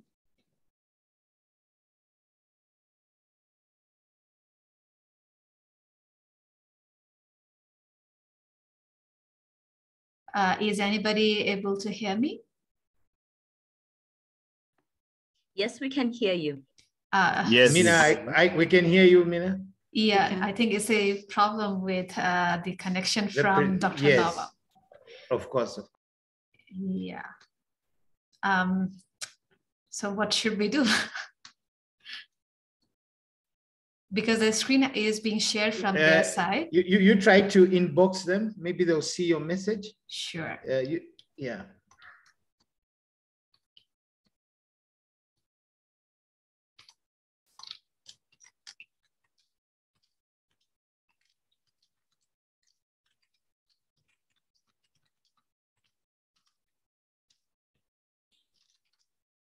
Sorry for this. Generally, yeah, internet issue is there regarding the Zoom conferences and all. Dr. Lawa, can you hear us? Because we cannot have any audio connection with you. I think they're doing something about it. Is on phone, trying to work it out. Mm-hmm. Maybe you can unshare your screen.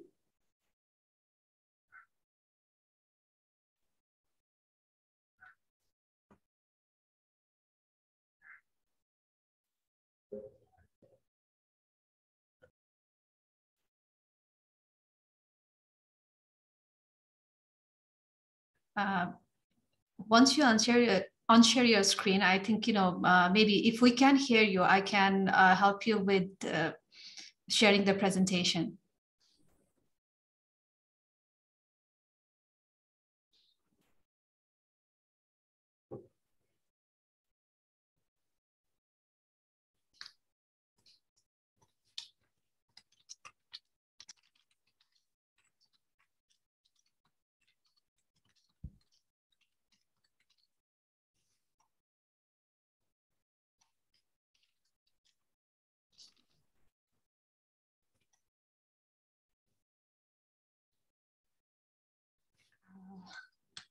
Sorry, because they are holding the screen, so we cannot actually, do anything about this. The screen is frozen.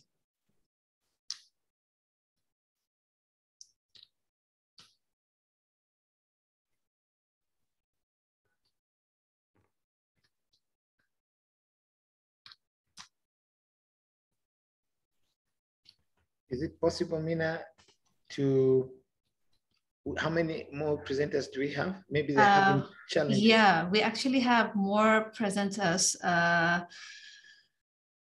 4 presenters actually. But then, yeah, Okay. because the screen is frozen, until and unless they unshare the screen, we cannot do much about this. Okay. Have you given them the Hello?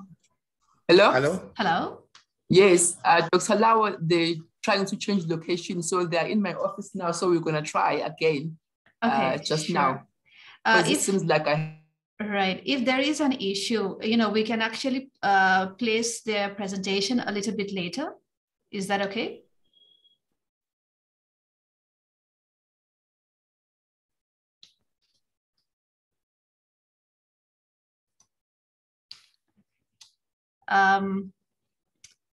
Let us wait them, for the next session. Till then, I think we should call upon our next presenter. Our next presenter is Mr. Batusi. Are you there?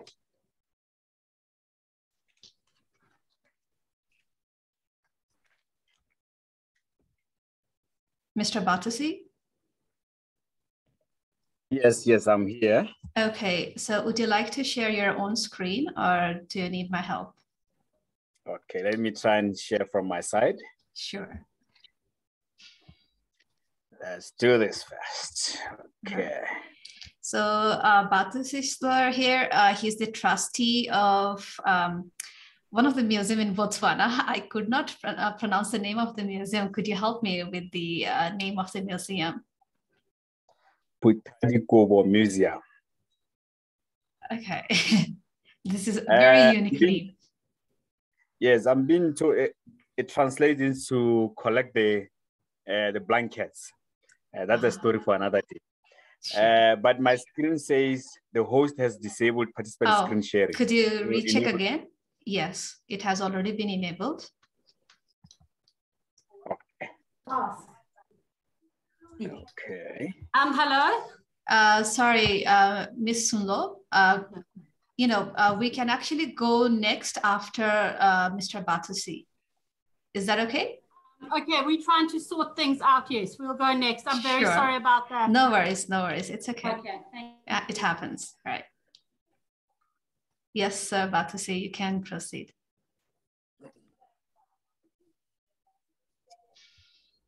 Can you see my screen? Yes, we can see your screen. Okay. Let me put in presentation mode.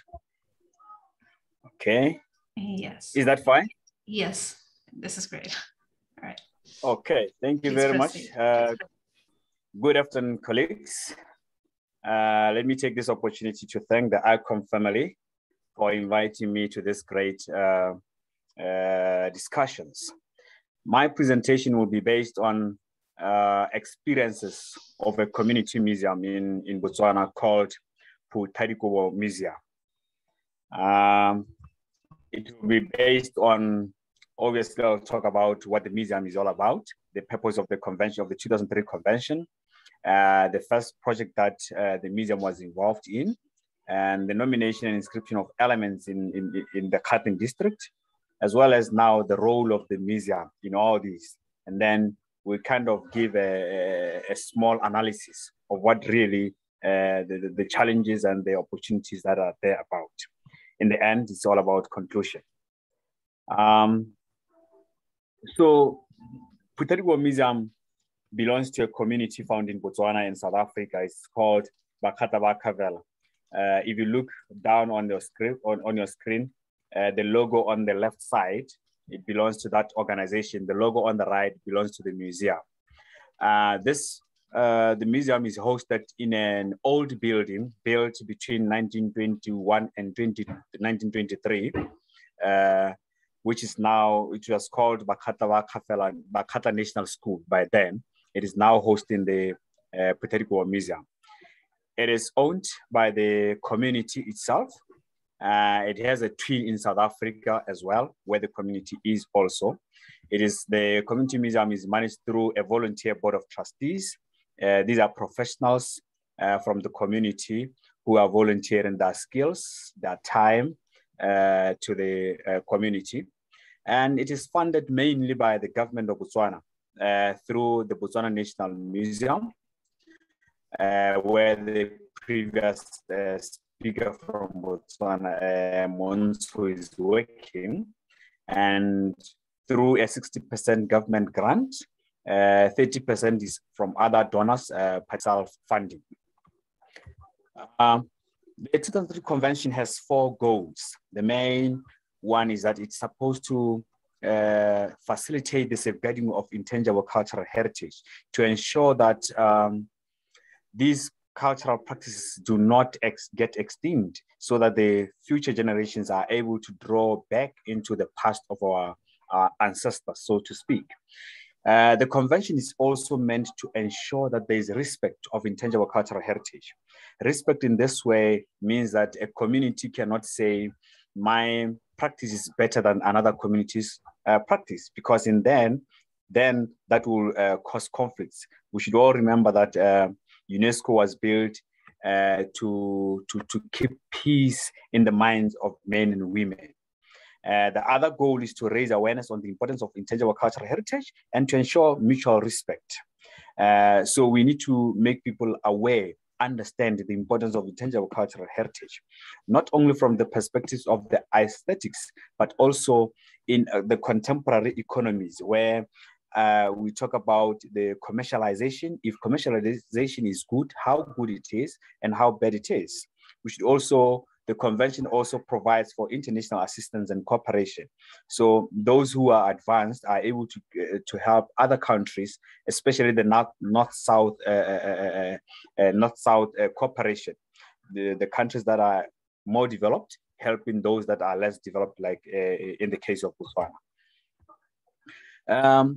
Botswana started issues of safeguarding and ratifying the convention around 2009, where consultations were made across the whole country in about 4 regions, and multidisciplinary stakeholder consultations were held across the country, where communities gave their consent to say, we are interested in this convention, where they gave out questions as to what it meant for these communities and what it meant to their cultural practices. But finally, it was ratified in 2010, and Botswana was accepted as a member around May 2010.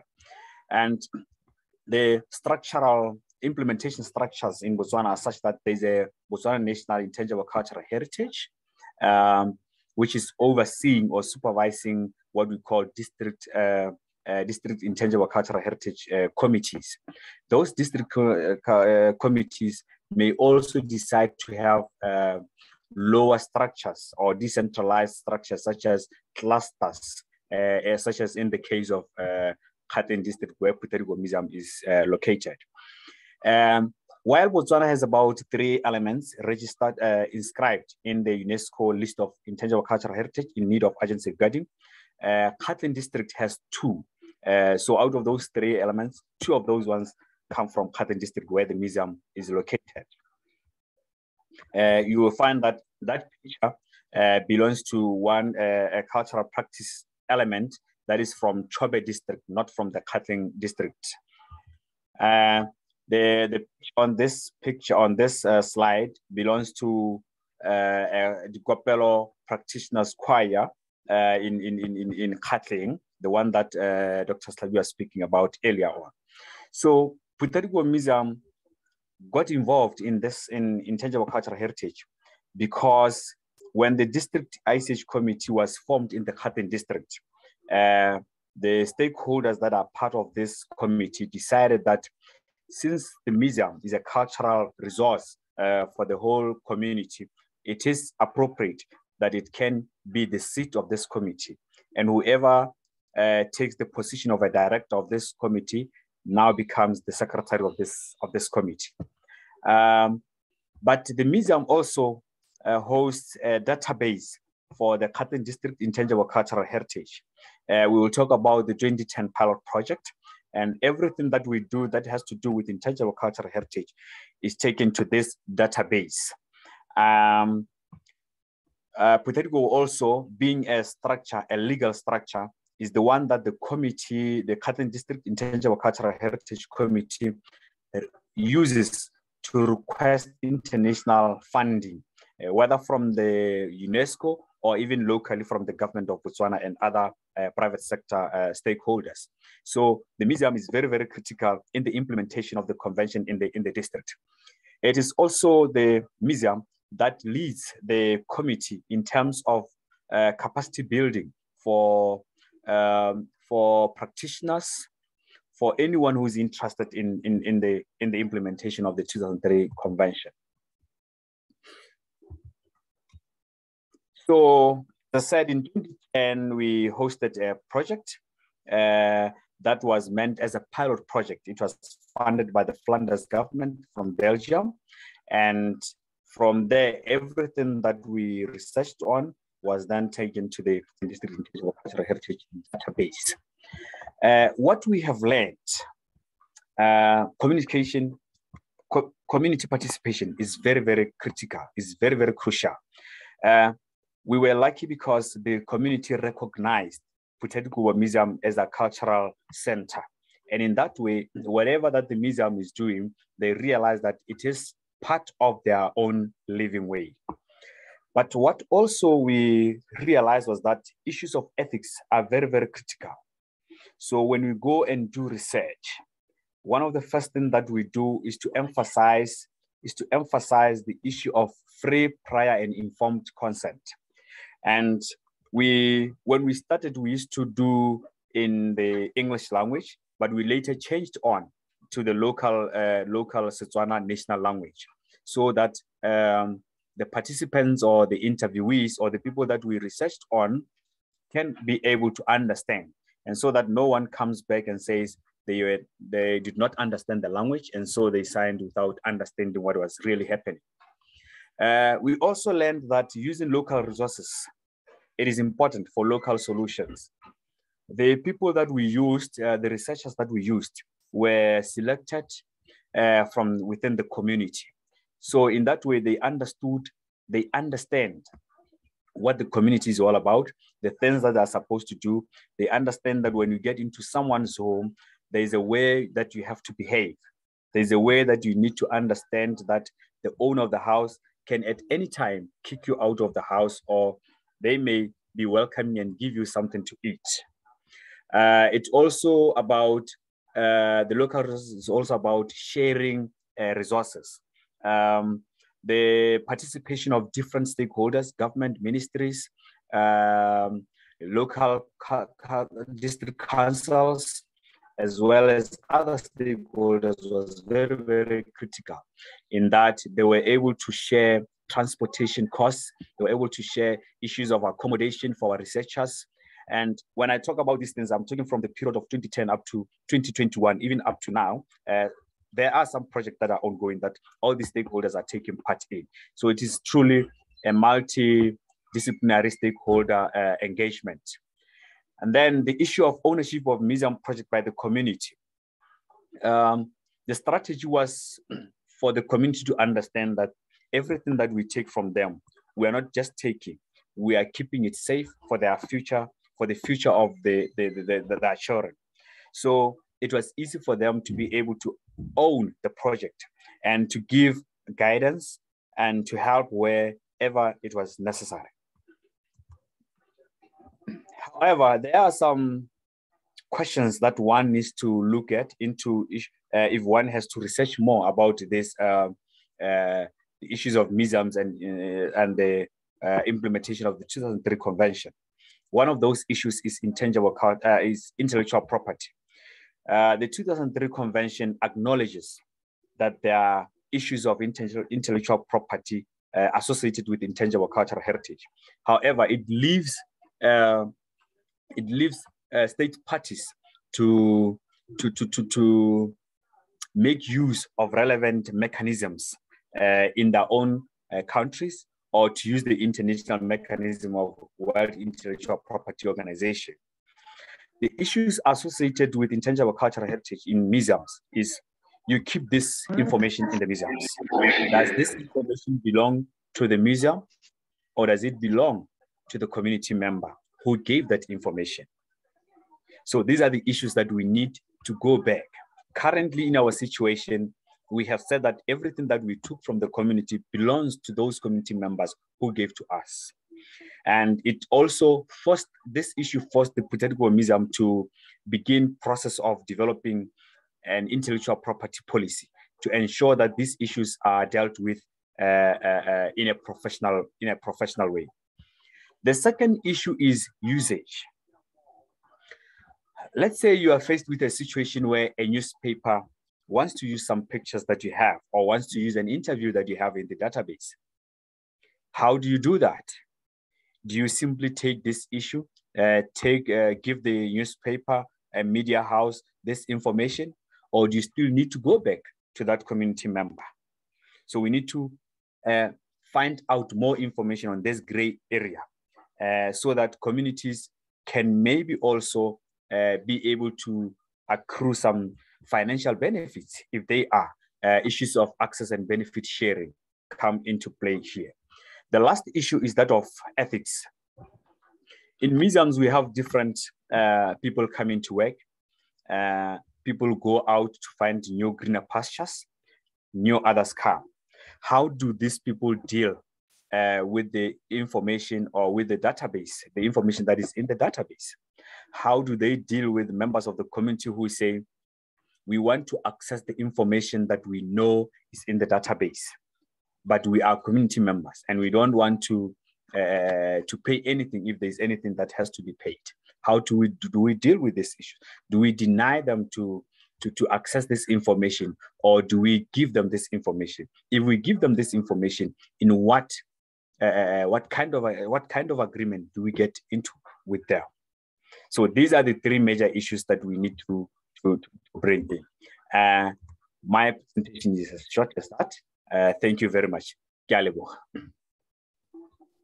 Thank you very much, Sir Batusi, for the presentation. Sir Emmanuel, would you like to say something about the presentation of Mr. Batusi?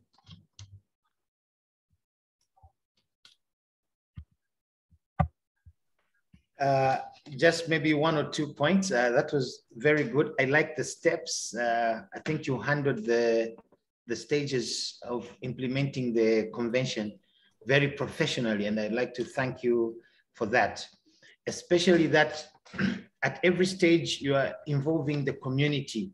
It's important for the community to know that this is ours. When they have a sense of ownership, they become even more generous with what they do with you, how you work with them.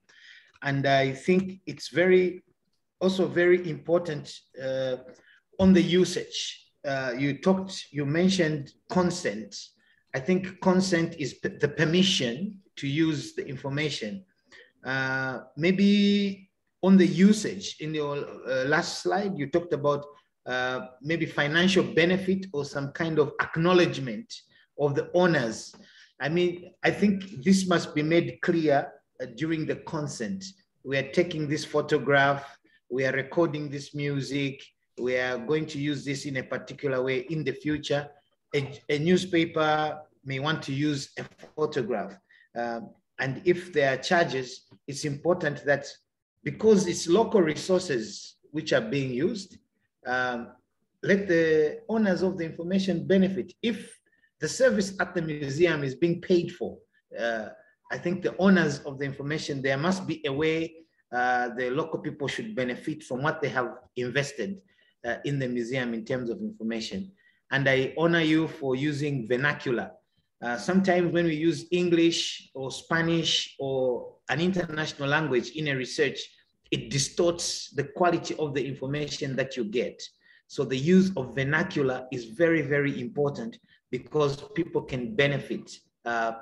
They can understand, they can relate with the words and the examples that are used in the research questions. So I thank you very much for your presentation, especially on intellectual property. I think UNESCO has got very clear guidelines on intellectual property rights, particularly when it comes to cultural aspects. Maybe you should go back and consult UNESCO or the UNESCO documents on how you handle intellectual property issues.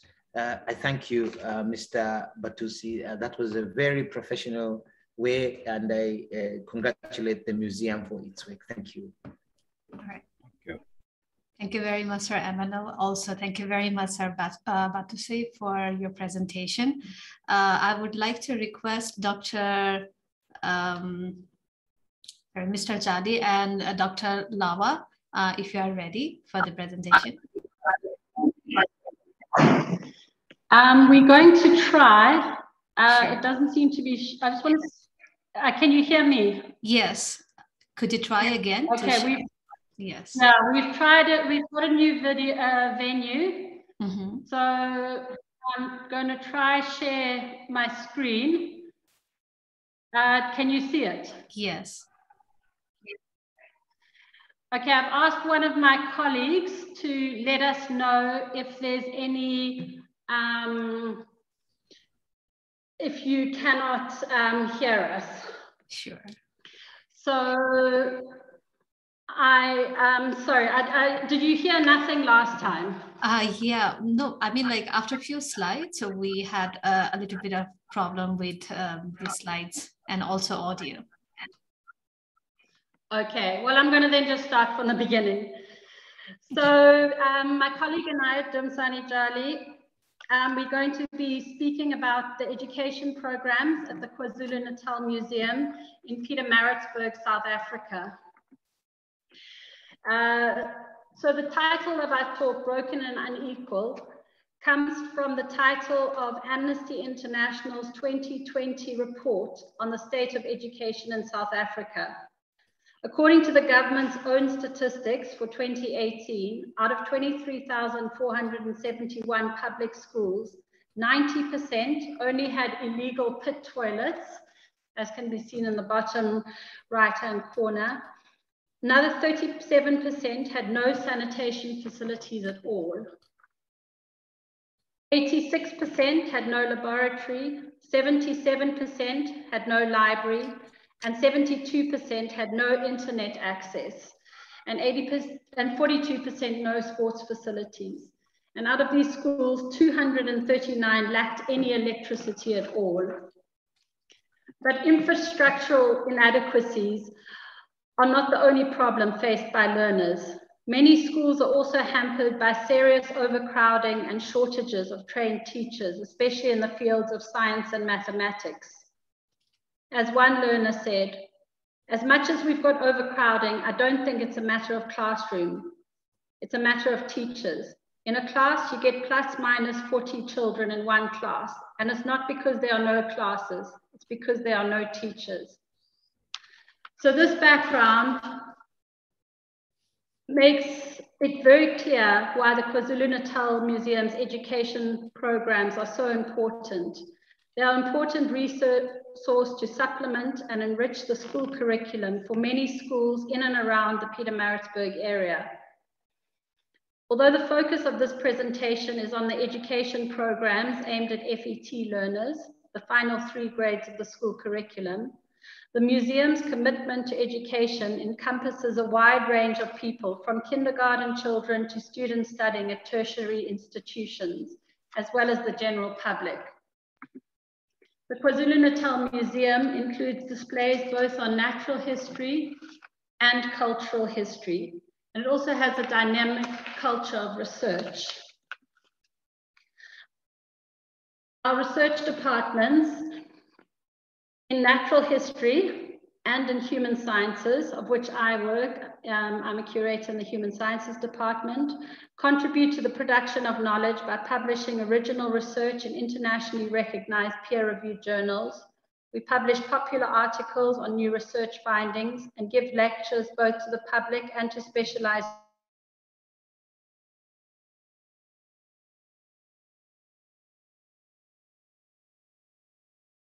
We in the research departments have links and collaborations with a number of Southern African universities and periodically give lectures to students on our research or specialized topics.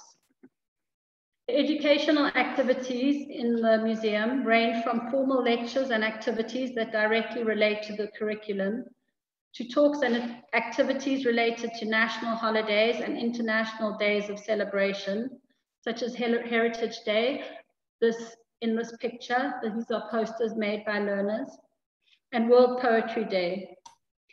We also do educational holiday programs that use crafts as a medium of education for younger learners. Along with the activities that take place in the museum, there's a large outreach component where educational activities are taken to schools where they can reach a larger audience, as the cost of getting some learners to the museum is prohibitive. I'm now going to hand over to my colleague, Mr. Jali, Chief Education Officer in-house in the museum, and he's going to give more details and talk you through some of the activities aimed specifically at learners in grade 10, 11, and 12 who are moving towards their final years of schooling. Good day, colleagues. Good day, colleagues. My presentation, as my colleague has indicated, will focus on two specific programs carried out by KwaZulu-Natal Education Department. I'm going to focus on an in-house program with history orientation and an outreach program with life sciences orientation.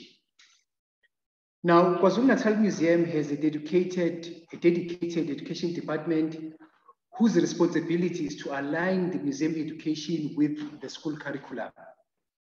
The department uses CAPS document to ensure that lessons developed or support rendered to schools are in line with the relevant school curriculum in different grades and terms of the year. So some of the duties that as Department of Education will perform include museum-related environmental education.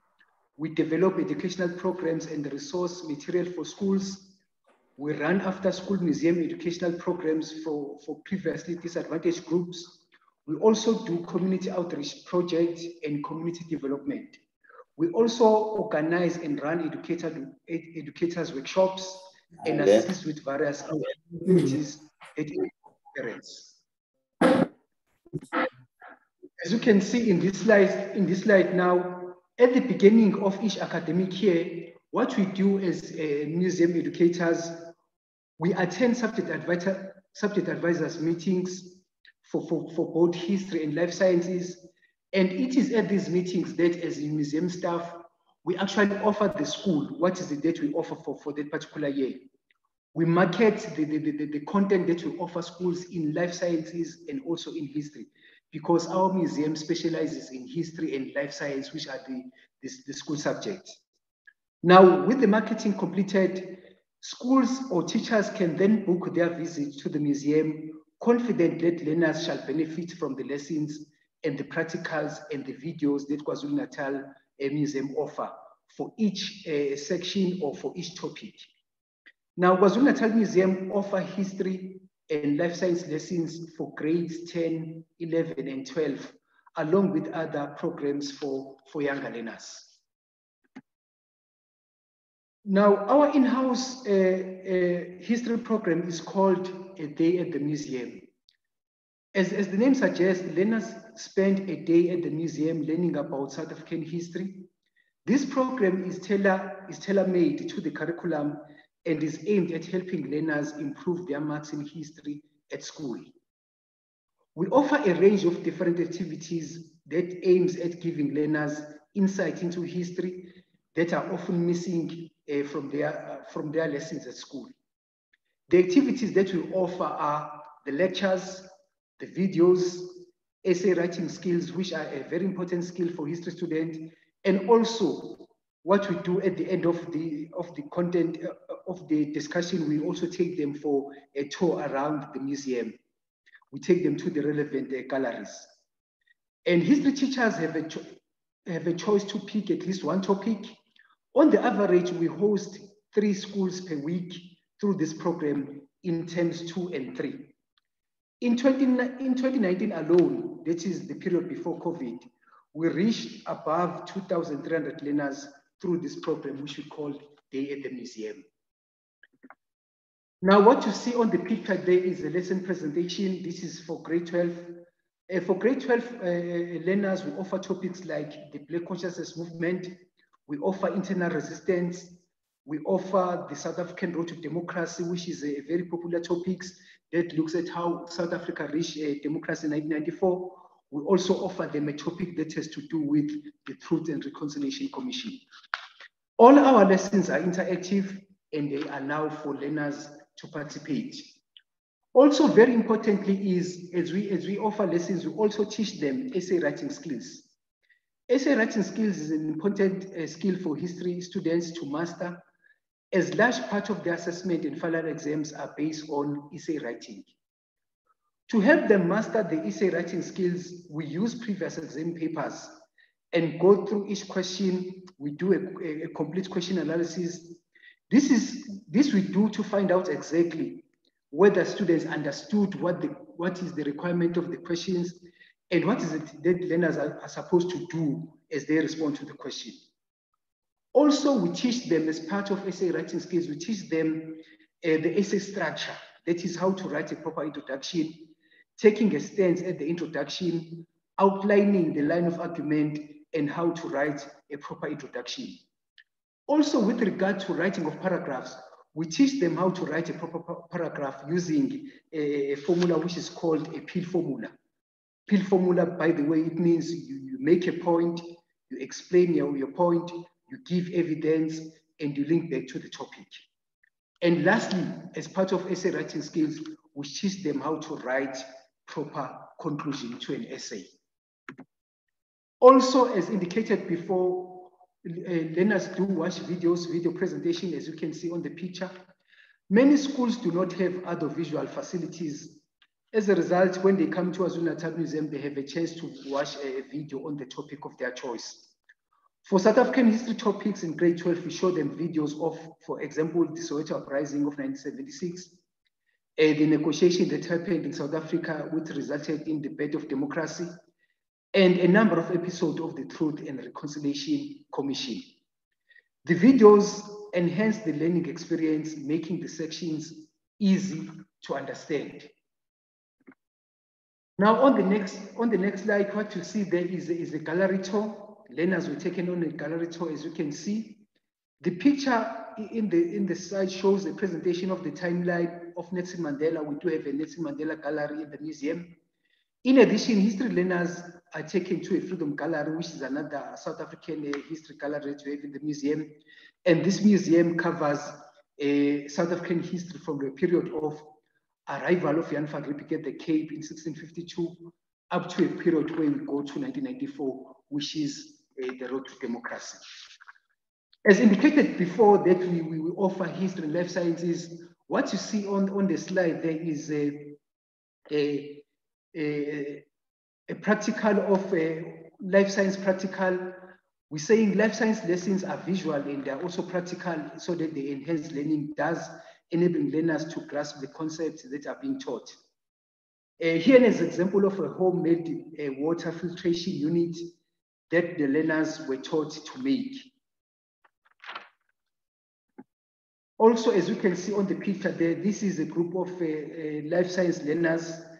In life sciences, we teach a number of topics which include climate change, water pollution, environmental issues, and also human physiology, just to mention but a few. Now, what you see on the picture there is a model or a replica. One of the outreach programs that we do involves sending kids to make replicas and models to schools. The student then puts the kids together, and this visual on-hands learning reinforces the concept that they need to know for their final exams. So what you see there is a complete replica of a human eye. This is another example. Here is another example, a replica model of the structure of a leaf. These kits are made in the museum from recycled material, which are very much popular. In 2021 alone, more than 50 schools received life science kits, benefiting more than 2,500 life science learners. What you see on that slide now is another practical activity that is giving learners a hands-on visual experience is shown here. The students have dissected an animal kidney and that they are using their textbook to stick labels into the different parts that they can identify, which actually enhances the learning process. So where do we see ourselves as KwaZulu-Natal Museum? As KwaZulu-Natal Museum, because we have a full complement of the education department, we envisage our role in the future as that one of continuing to play a pivotal role in education, supporting teachers, supporting learners, not only in Pietermaritzburg where the museum is located, but also throughout the province of KwaZulu-Natal, but also throughout the country, which is South Africa, because that is our national mandate, because we are a national museum.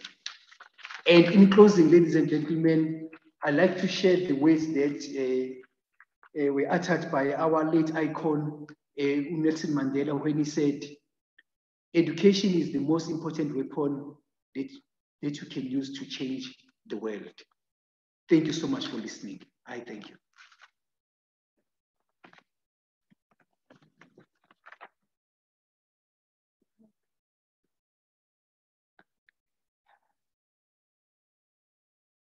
Hello.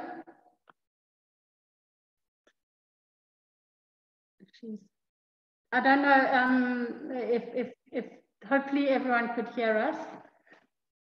Could hear you, but I think the chair is still muted. Yes, we can hear you, Dr. Lala. Good. Okay, thank you so much. Yeah, thank you very much for the presentation. I would like to request Sir Emmanuel for his views regarding this presentation. Thank you very much. We were worried, Dr. Luba and Mr. Jali, that we were going to lose you. Thank you for managing to come back. I think South Africa has one of the most interesting histories in Africa. There are a lot of interesting stories in Africa, but the apartheid story in South Africa is a story that will continue talking for many, many years. And I would like to thank the KwaZulu-Natal Museum for their education program. Maybe just a few talking points from the presentation. First of all, I can see you've got wonderful buildings, very spacious and nice galleries that you have, and auditoriums. I think that is very, very good.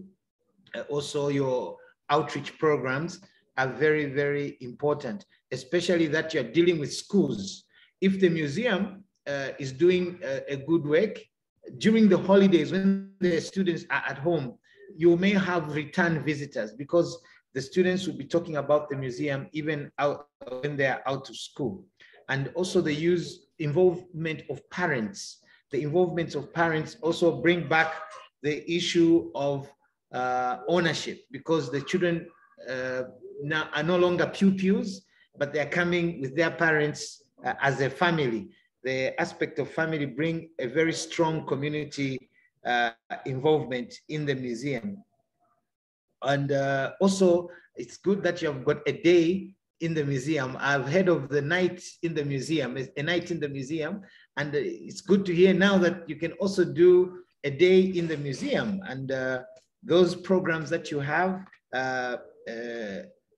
connecting the pupils to the liberation struggle that the country went through in South Africa is very, very important.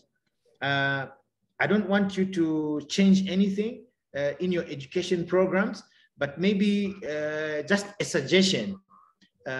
You can try to use, instead of bringing back the pupil in a classroom situation at the museum, try to introduce some competitions so that maybe at the end there's a small reward that pupils can win, a book or a trophy or something small that they can go back with.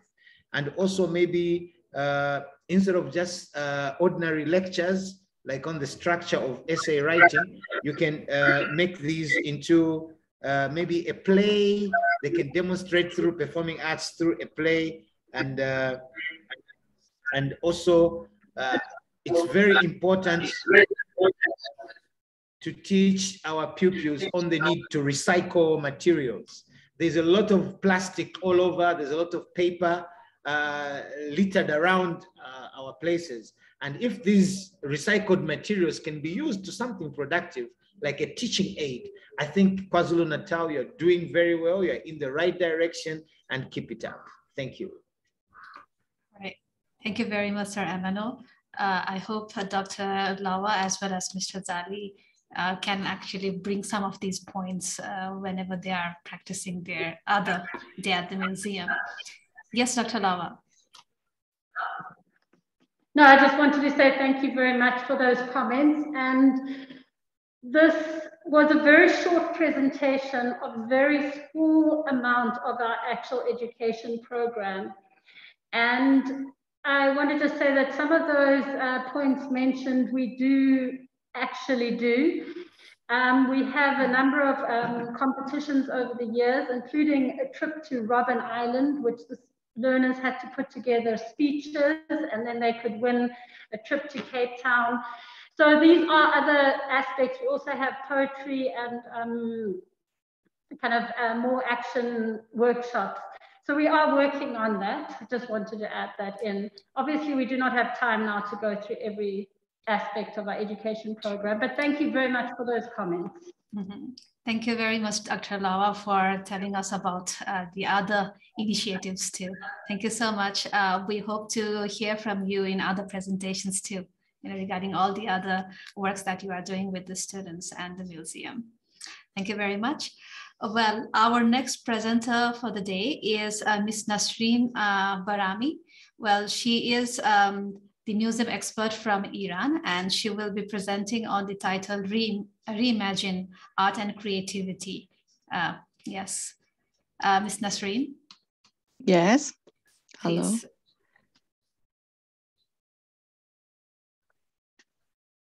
Can you see my presentation? Sorry, could you please? Could you try again? Yes, sure.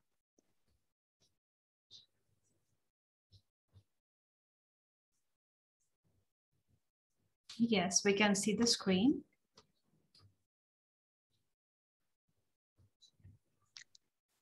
Can you see it? Yes.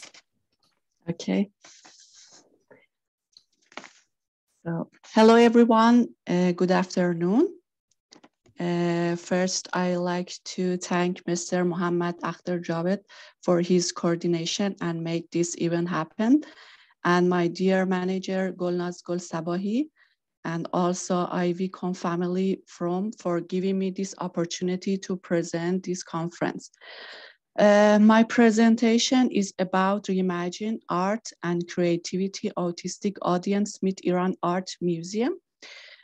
So first, I would like to give you an overview of this project. This program was conducted through a partnership between Iran Autism Association and Iran Art Museum. The study focuses on a group of children with autism age 7 to 20 with low, middle, and high functioning abilities. There were 50 total participants, 8 children, 2 trainers, and 5 parents, and the other staff of the museum. So I give you a short introduction of Iran Art Museum. The Iran Art Museum, which display Iranian artworks in the magnificent building of the Marble Palace. In designing this distinguished building, Iranian architecture features such as dome and decorations that are special to the Iranian art, tile work, stone cuts, mirroring, inlay, and etc. The Iran Art Museum holds a remarkable and unique collection of some masterpieces, especially authentic and traditional Iranian art in the beautiful Marble Palace, which is itself a symbol of Iranian architecture. Various branches of Iranian art has been exhibited over a period from prehistoric time until about the end of 20th century. So an explanation about autism is necessary. What is autism? Autism is a disorder that affects the individual brain before the age of 3 years, making communication and social skill difficult. It can also influence the individual behavior. Boys are more likely to have autism than girls. Autism is one of the 5 brain disorders that are classified under the autism spectrum disorder, or ASD. Research implied that there are 2 critical factors which might cause autism. The first factor is a genetic, while the second factor is environmental. Autism children tend to have a bit of anxiety, not knowing what is coming next. They may not appear as friendly or outgoing. The anxiety level overtakes them. Children with ASD, like many children, may experience feeling of confusion, being lost, and sensory overload within a new environment. So visiting a museum for families that include children with ASD might be challenging. And that's in this slide, theoretical framework, as you can see. For this study, generally speaking, museum environment can be annoying for autism individuals. It's not just the noise, flashing lights, heavy crowds, and other contributing factor can be overwhelming for autism visitor during regular hours. So there are general guidelines provided by National Autism Society in relation to museum environment and galleries. These are preparing the environment for learning and communicating with these people in a structured way so that they can predict events, preparing the environment to reduce anxiety in these people, positive approaches to strength, self-confidence, and creativity of people with autism. Creating educational program for museum staff in order to empathize and communicate with these children, and create a calm and a stress-free environment for this visitor, and finally communicating with parents and their trainer in the museum environment. So we providing a special and inclusive visitor center program looking into a special education practice and creating art making opportunity within the museum for these children, because art making activity have been successful with people with autism, because art has the ability to help meet the following goals: developing imagination, sensory regulation, emotional self-experience, expression, developmental growth, visual spatial skills, and the promotion of reaction skill. Art making also benefit this population as they may think better and express themselves in a more meaningful way through visual representation. And museums have the ability to facilitate the benefit of art making by including art activities into more meaningful experience through a special program. So our missions was held in 2 days. First day, we holding a workshop about autism presented by professionals and guest speaker to spread awareness for museum staff and how to meet this visitor in the museum environment. In second day, autistic audience meet Iran Art Museum and participate creating art at the museum.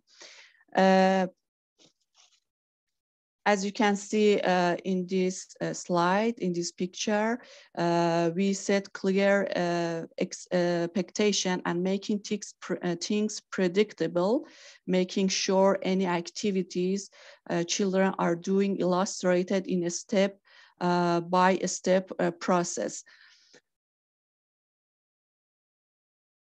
So the final phrases contain a questionnaire and follow-up interview in order to explore the concern parents of children with ASD when visiting a museum as well as their children. Parents were asked the following questions. Have you ever taken your child to a museum? And if so, where? When concern, what concern do you have when taking your child to a museum? Are there any behavior or communication concern that are specific to your child in public environments? How can museum in general become more accessible to your child and other children on the spectrum? Does your child like to create art? And if so, what they create and how often? What are the general likes and dislikes of your child? And children participant ask the following question. What are some of these favorite things? What are some things that you dislike? What is a museum? Have you ever been to a museum? Do you like making art? And their answer is that resolve relief that the most important factor for all family to visit museum were to be pleasantly occupied together as a group, to enjoy ourselves, to be mentally stimulated and to be better informed. Parents believe the museum could become more accessible by providing material to reduce anxiety and allow their children different ways to explore the museum. Parents most often desired museum staff members that were welcoming, patient, and understood the needs of children with ASD. A museum that provide hands-on experience, special times to visit with less noise and less people. It is important for family to probably plan when visiting a museum in order to minimize the stress, anxiety, and feeling of tension.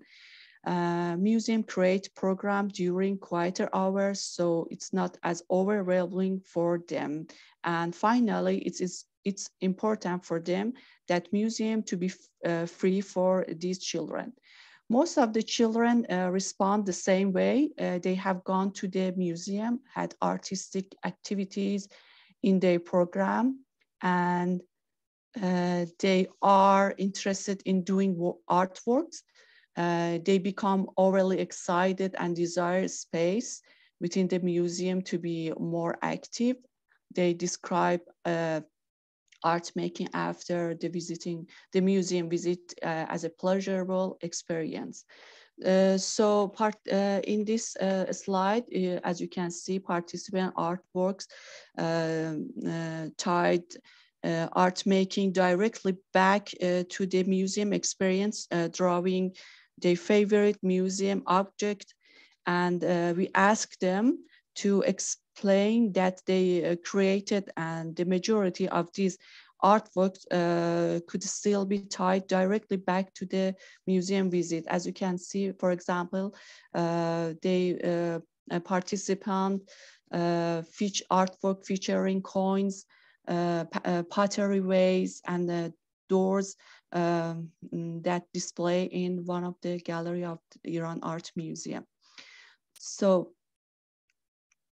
to conclude of this study, the inclusion of people with disability within a museum experience can provide a number of benefits, high quality learning experience that became with the interest of the group, vibrant resource for inspiration and creative experiments enhance opportunity for reflection, practical experience, and active involvement, opportunity to make art in a new ways with the gallery space, opportunity to challenge perception of marginalized people and the value placed on them and their creativity, opportunity to develop new ways of working with collection that are beneficial and transferable, and educational benefits. Thanks for your attention. Thank you very much, Ms. Nasreen, for your presentation. Well, I would like to invite Sir Amanal for his views.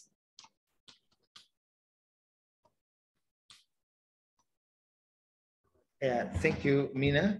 Nasreen, that was a very good presentation because it talks about including our friends who are differently abled.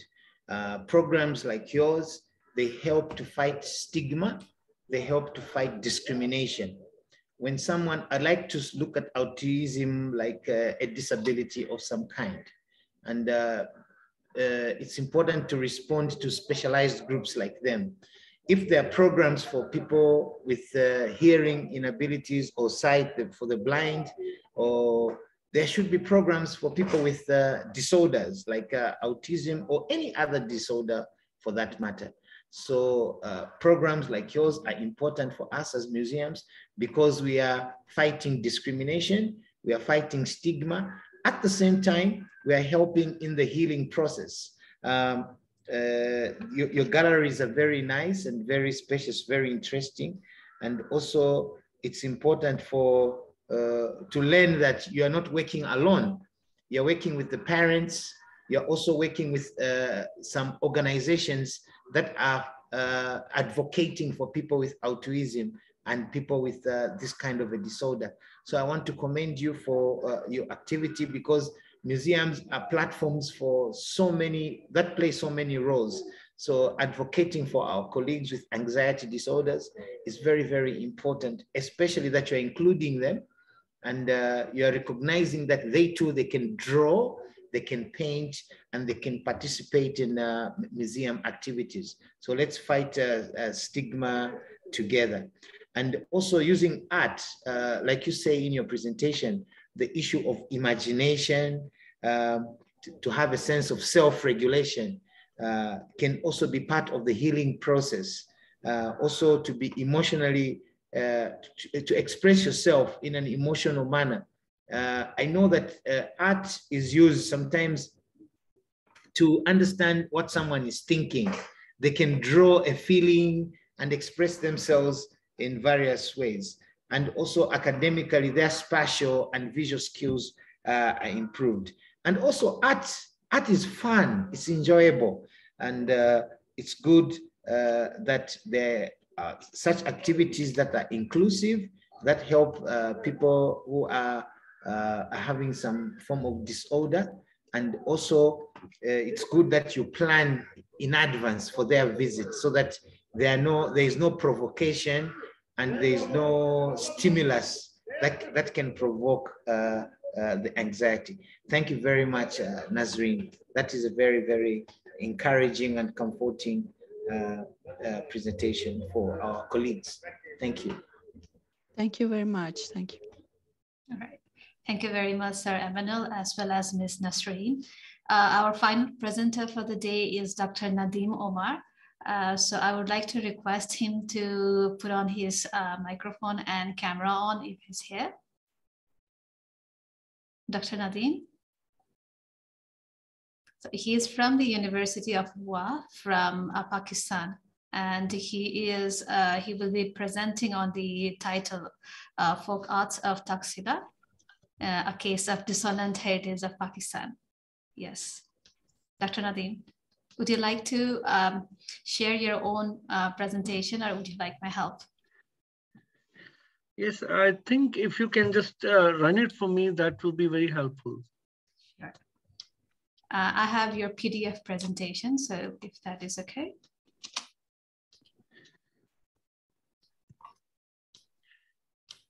Right. And how much time we have for this? Generally, it's 20 minutes. We are actually running out of time. We have already passed our time, actually. You can please proceed. All right. Thank you very much. I'll be brief. As you can see, my my topic of my talk today is actually trying to understand how museums have generated certain kinds of local identities drawn on a heritage which is actually goes very far back in time, but the current communities also suffer some kind of disconnect with their heritage. Right now, can you please move to the next slide? I will actually going very, very quickly. I mean, this is if you like, this is my argument, or my crux of my presentation is here. If the whole point is that this classical art of Gandhara, which is inspired from Greco-Roman culture, sculpture, is actually now is having another lease of life by emerging as a folk art, right? Though we tend to celebrate its revival and its resurgence, its resurrection, if you like, but this particular folk art of the artisans of textiles fraught with cultural fault lines, which make it a dissonant heritage. Now, there are, dissonant heritage is a kind of heritage which is not in sync with the heritage value of the community that surrounds it, right? So, not only that there are Buddhist sculptures and Islamic, there's certain, revulsion towards image making, but there is another level where this becomes a dissonant heritage, and that is because of the modern contemporary laws, not because of religious injunction. So what we are saying is that on the one hand, artisanal, artists are making replicas of Buddhist sculpture, despite the prohibition on the representation art in Islam, and it is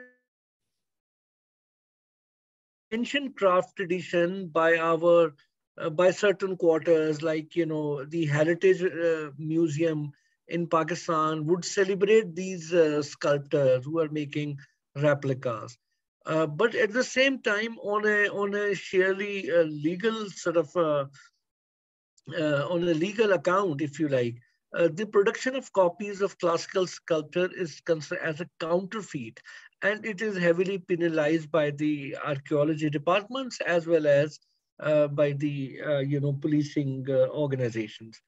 Now, what I am trying to present to you is a couple of things. For instance, how this particular kind of heritage got resurrected, in an Islamic sort of society. As you know a bit about the history of Buddhism in this part of the world, that in the region of Gandhara, Buddhism had its the best time, if you like, the most these celebrated political figures like Ashoka or Kanishka were closely aligned with Buddhism and were considered a great patron, over the centuries. So what we are saying is that this particular Buddhist heritage was discovered, next please, through these archaeological investigations by the British Orientalist and archaeologists. Next please, you can just quickly kind of run through the slides, and I keep it. This is Guy Alexander Cunningham. He's the first one to have discovered the archaeological finds of Texla, Dharmarajika Stupa. The next slide. These are two pictures some decades apart. This is the Bhir first city. So these, archaeological excavations in the late 19th and early 20th century almost resurrect reflected a dead culture and how it became alive because of the people's participation and a certain level of ownership of this particular culture. Next, please. This is these are all photographs of the excavation during the time of the excavation of various sites in Texila. And these are some digital reconstruction that I don't have time to show you. But this is a guy, as you know, Sir John Marshall, who actually single-handedly contributed to the to the perpetuation of Buddhist heritage of Texila through his publications and so on. He also had a role to establish this Texila Museum. In 1918, it inaugurated. It took 10 years before this museum got built, and then this museum was South Asia's first field museum, if you like. So next, please. And it was actually built around the ruins. And these are some of the major sort of highlights of the museums of Buddhist sculptures in stone and in stucco. And then these are the various relief sculptures. And so Texila Museum is a sheer delight. And then these are the various sort of instruments and objects of daily use, if you like, that gives clues to the social life of the people, thousands of years ago. Next, please. So these are the objects and the sites which generated what I considered a almost a local identity for the city of Texila. Texila, as you can you just kind of Gigi. So these are the metal pots you can see, and this is how these excavations were celebrated and sort of marketed throughout the world. And then not only that, there were loads of these foreign dignitaries and local dignitaries coming to these archaeological sites. Now, before Texila was discovered, this place was called as Sarai Kala. There was this Persian caravanserai whose remains are still here, for which this area was known. And there were people who were building houses in the area in 1924, for that matter. They did not sort of call this place, attribute to this place as Texila. Texila as a name was almost forgotten, despite the fact that there were whole large-scale excavations going on in the Texila, which discovered ancient Texila, but the place wasn't called Texila; it was called Sarai Kala. Now, this guy on the horseback is one of those sort of Indian archaeologists who worked with these British archaeologists and earned a fame and a fortune. He was from kind of Texila because he lived here, and his descendants will continue to live here. This was their house that they built in 1924. As you can see, there was. Now, this is a very interesting, if you look at these postcards, I mean, this is very interesting bits. As I keep saying, I mean, for me, it was very interesting to see, before we get on to these folk sculptures, how actually, what is the social context in which these sculptures and the practice of making these sculptures were revived. In fact, it is very interesting that people in the 20th century were trying to reenact history in Texila. It is only through such sort of events for which we get some traces, if you like the postcard that I just showed you, where, can you go back a bit to this postcard? If you see, now this is very interesting. There's a Red Cross who is having an event as they built up a school. And what is the event? They're holding a drama of Texila in 337 AD. This is the title of the play. And it is being played at one of the archaeological sites called Sirkap, when it was in 1931. So what we're saying is, and then there are a host of other activities for which I do not have a visual reference, but there were a host of these festivals and activities which were supported by people which reenacted the theater of history at Texla, like Reception of Alexander, who stayed in Texla for 3 months, and there were a whole lot of other characters who were celebrated. Now, this reenactment and celebration of these historical characters actually then created a social memory of Texla, right? Which were as much to do with these sites and monuments and these artifacts in the museums as to their own interpretation, the community interpretation of these events. Next, please. And that was led by these characters who were very patriotic people who really contributed. Next, please. Contributed a whole lot to the making of the city of Texla. And Ahmeddin Siddiqui, as I said, was a friend with Sir John Marshall, and they continued to exchange letters where they were romancing about Texla all the time. It was only in 1962 that Texla got its name when it became a Union Council's name, and then over the years, it graduated into a city. So it is actually the local people of Texla which not only revived the name, but also revived and created a social memory which is now widely shared in this society, in this city. Next, please. Up now, this is what the whole thing is all about. This dissonant heritage. Why? It's not only because it's Buddhist and we are Islamic, it's also because of these legislations which are supported by UNESCO. Next, please. Now, let's look at this. Now, we must not forget that, Pakistan, despite being a militant Islamic, whatever, impression that you may have of Pakistan, from the day one, acknowledged and accepted and sort of in some ways supported its Buddhist heritage. This is Pakistan posted from very early on, maybe it must be in the early 50s or something. Next, please. Hanji. So likewise, you can see that in 2002, 50th anniversary of Pakistan-Japan relation, and we have a fasting Buddha here.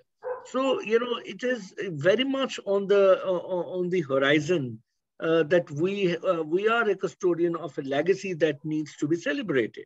Next, please.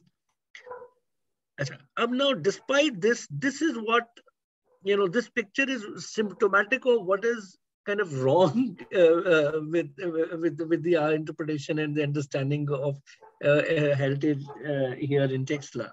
Now, this guy is a very legendary sculptor, and you can see some of his sort of artworks, if you like, in that showcase down there. And, on the front, this is a gravestone, right? This is and how richly decorated it is. Now, what is happening is that all these art of sculptures are being, scrapped for a variety of reasons. And what is taking precedent, what is making profits are these graves, which are made, still being made by these stone sculptors who were making sort of replicas of Buddhist sculptures, are now almost forced by the market to make these gravestones. So this is a strange sort of twist of fate, but at the same time, at a deeper level, sometime I think, after all, these sculptures were placed here in the monasteries and stupas. And what is a stupa if not part of a funerary architecture? So these gravestones are also part of funerary architecture. At the deeper level, there's some uncanny connection between Islamic present and a Buddhist past, and these people who may not have any idea of what had preceded them, and now making, for a variety of reasons, making these, funerary arts of a different age. Next, please. Now, I wish, now, this is an artisan's speech, actually, which I had recorded. I can't run it. It's turned into a PDF. Again, I will speak for him. Aage chale. Next, please. Sorry. Now, what is happening? Next slide. Now, this is, you need to understand that Pakistani antiquity law banned the reproduction of replicas of Gandharan sculpture without a license from the Department of Archaeology Museum. And if you talk to the sculptor, they say that we do not get license. We are just, given this a false sort of promise that you will get a license, but we never get license. Now, without a license, they can't actually legally work or export. Now the law penalizes highly skilled sculptors of Texla who are only custodian of a lost tradition of Gandhara, which has been voluntarily revived by them. Now, this is so fascinating that nobody realized that these sculptors, if you look at their sculptures, you'll be astounded. You can't tell them apart from the museum pieces. They do it so professionally. Now, on the one hand, we penalize them, and at the other end, you see there's a total lack of any tourism-related merchandise or souvenirs from Texla. When Buddhists come here, they have nothing to take back from here, because all they could see is these sort of counterfeits, which are illegal. But they are not even, there's not even a creative space for making these legitimate replicas which can be sold, right? And then, there are these news stories about the politics of replicas, or there's now all these artisans are kind of drifting away. They do not want to teach their younger generation this lost art of making sculptures. This is going to wipe out, I can assure you. If it is like 2 generations which revive these arts, and it probably will be gone in another generation, right? So I still have a few minutes to go. Next, please.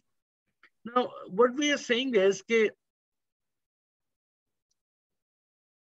now, what I personally are committed to is that if this particular art of stone sculpture is taught to the art graduates in art colleges, then it's gonna survive. Otherwise, if it's left to the artisan, what are artisans doing with their work? They are actually selling to the smugglers who are taking these counterfeits and turning them into original by aging them. So their priceless sort of skill is become just a handmaiden to these smugglers who make huge profits out of that. Now, these academic institutions, there's a place called Textile Institute of Asian Civilization. They do not have, even any sympathy for these artists or the skills which is going to be lost, because we see them from our own perspective and not from a perspective of a livelihood which is caught up in these fault lines. Next, please. Right. Now, very, very quickly, what our little organization called Gandhara Resource Center, I'm now working for a university and established a chair there, but we, at a community level, next please, we set up this organization to actually respond to these challenges and also try to understand how we can lead our cultural capital into an asset, rather than trying to scrap the culture and becoming totally kind of westernized. So our initiative is being celebrated, or at least being acknowledged a little bit in the press and by the people. Next, please. You can just continue to run these images because I'm going to finish soon. These are the range of activities that we have done in order for us to actually fully understand how to deal with the 4 arts of Gandhara, right? So we do these documentation, high resolution images, we hold these public lectures. We also, invite Buddhist monks and visitors from our neighboring countries, and we hold these celebrations and Visak Day lectures and, archaeological talks and so on. And at the same time, we also work with the communities. We are trying to work with sculptors to innovate and to, connect with the educational, with the academia, with the art colleges, with galleries, with modern galleries to create this contemporary art of Gandhara. So I just think that this folk art has to be transformed. Likewise, we are holding these Buddhist ritual ceremonies and also trying to help Pakistani Buddhists who are found in sin and trying to get them into the, if you like, the national mainstream in whichever way possible. So, and we are getting some very, right support from the government, not so much in terms of money, but at least a space to work, if you like. And we think that it is only through some kind of people struggle and, sort of a collaboration between institutions that will be able to find our way and, to the, and we also, to promote the tourism, we are also doing these heritage maps. So to provide some material basis, research basis, actually, this is a very fascinating map of all the Buddhist sites in Pakistan. In all over Pakistan, we have listed these 38 sites so far because they're all very touristic sites, so to say. We also hold these community gatherings on regular basis where, lots of people come and go. So we are just trying to, revive Texila, which is one of the most important heritage sites in Pakistan, into like a little cultural city. I mean, and the government, and also doing this digital reconstruction and a whole lot of stuff, right? Thank you very much. Right, thank you very much, sir, for the presentation. Let us just go through a few of the more slides. Yes, artists in residence, that is also something, this is contemporary art of Gandhara, inviting artists to actually work. Also lobbying for Buddhist, Pakistani Buddhist, as I said earlier. So, and also trying to link them with the Buddhist elsewhere in the world. Thank you very much, Dr. Nadeem. This was like a very beautiful presentation. Let me invite Mr. Emmanuel for the comments regarding your presentation. Yeah, thank you, Dr. Nadeem. Just maybe 1, 2, 3 points, just to encourage you to continue in the lobbying and in the advocacy for the revival of Texila, and also to continue. I've seen through your slides there, the PDF slides that we're going around. There's a lot of work that you're doing in the landscapes. Please keep it up, because certain skills and in folklore are transmitted through folklore. It's a pity that there are some counterfeit and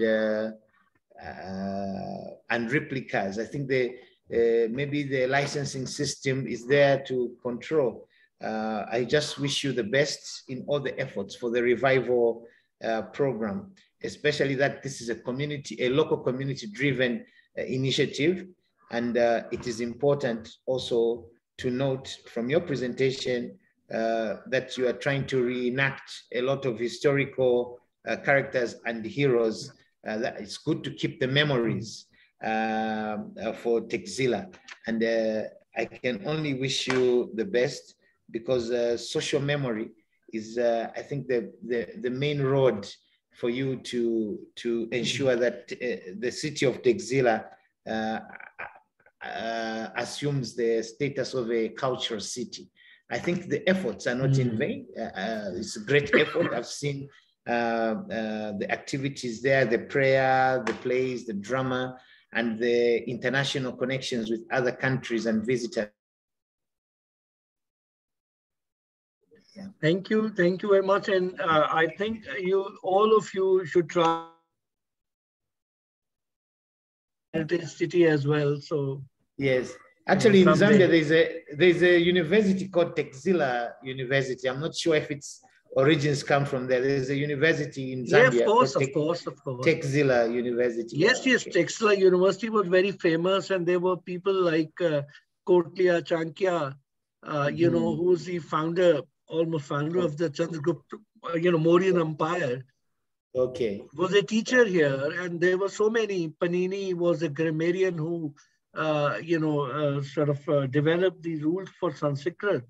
Was also from Texla. So there was another physician, Chakra. There was actually a physician of Buddha who was from Texla University. So this was a university which predates Buddhism. I think around 1000 BC onward, Texla University was, making its presence felt on this global scene. Yeah, thank you, Dr. Nadeem.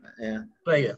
All right. Thank you very much, Sir Emmanuel, as well as Dr. Nadeem for this presentation. Well, we are almost at the end of today's session. So I would like to request if any of the attendees has any question to our speakers, then please, you can raise your hand and ask the question. Also, you can put on your cameras on because we are almost at the end of the session. And if you would like to, show and interact with each other, please. So our keynote speaker, Ms. Gulnaz Gulsabahi, she has already left because of our prior meeting in the other session. So till we get questions for our speakers, I would like to read her note for everybody. So she has written, colleagues and ICOM family friends, I dearly honored to be presented here and listening to your amazing professional achievements, ideas, and researches.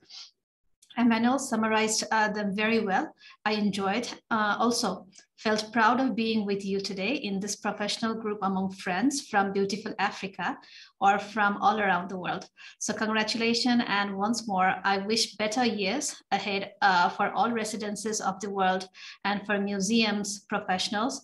I also wish peace and calmness for our colleagues and residents of countries in war. Especially for our friends, colleagues, and family in Ukraine. As a final word, I need to keep this togetherness, ideas exchange circles, and professional conversations. Together, we will grow for our museums at the service of our societies and community, and for more sustainable, brighter future. Once more, sincerely hope to meet you in ICOM 2022 General Conference in Prague in person to continue to share our skills and knowledge. Thank you. Thank you very much, Ms. Gulnaz, for this beautiful, end note. And well, seems like we don't have any questions. Let me just check thoroughly. All right. So seems like we don't have any questions. So I would like to request Dr. Kalitso to summarize today's presentation session. Thank you very much, Nema, for this opportunity. And thank you to the presenters. The message is very clear, colleagues, that museums and heritage places are still relevant.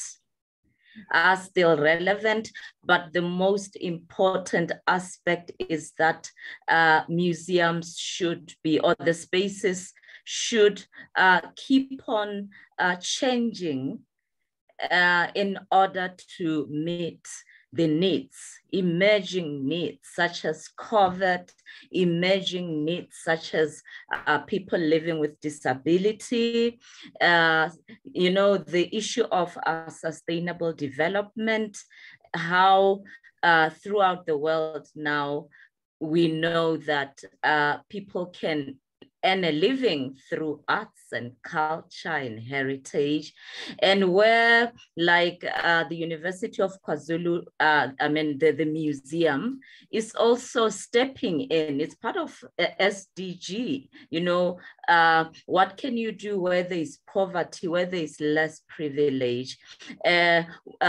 Also the aspect like in Mauritius where we've got to document the experiences that our visitors have. We shouldn't take it for granted that we know them all, because they're triggered by many, many things. And so there's some IP issues, and ICH, and how it's so important. Ethics go also onto the ICH space, not just where we know that for a long time we've been concentrating on the tangible. We know that museums are more than that now, because heritage is everywhere. And the last speaker bringing up how, if you notice that something perhaps is not talking or is not represented well, it's important to refocus. And that's what they're doing now in Pakistan, to make sure that they use other means, new technologies. So what a day, colleagues. We thank Nema very much for the moderation.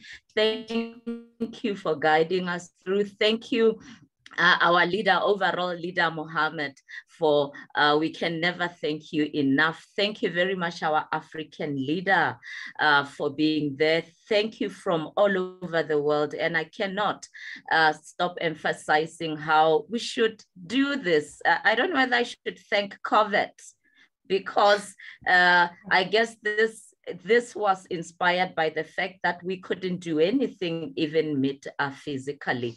And lastly, I want to also just thank the presenters from Botswana in a special way. I want to, I can see one of my students, Ida, has joined in from the university. So this is one way of ensuring that we also take the knowledge to future generations. So thank you very much. On that note, perhaps I can just say have a good day or a good night to those of you who are somewhere ahead of us. Thank you, colleagues. Thank you very much, Dr. Kadetso. Sir Emmanuel, would you like to say something at the end? Sorry, sir, you are muted. I'm saying everything has been addressed. I just want to say I had a great time. I had a great time, and we had very good presenters, loaded with information. We look forward to see the link so that we can revise the points which we missed. Yeah. Thank you very much, Sir Emmanuel. Also, Javed, sir, your few words.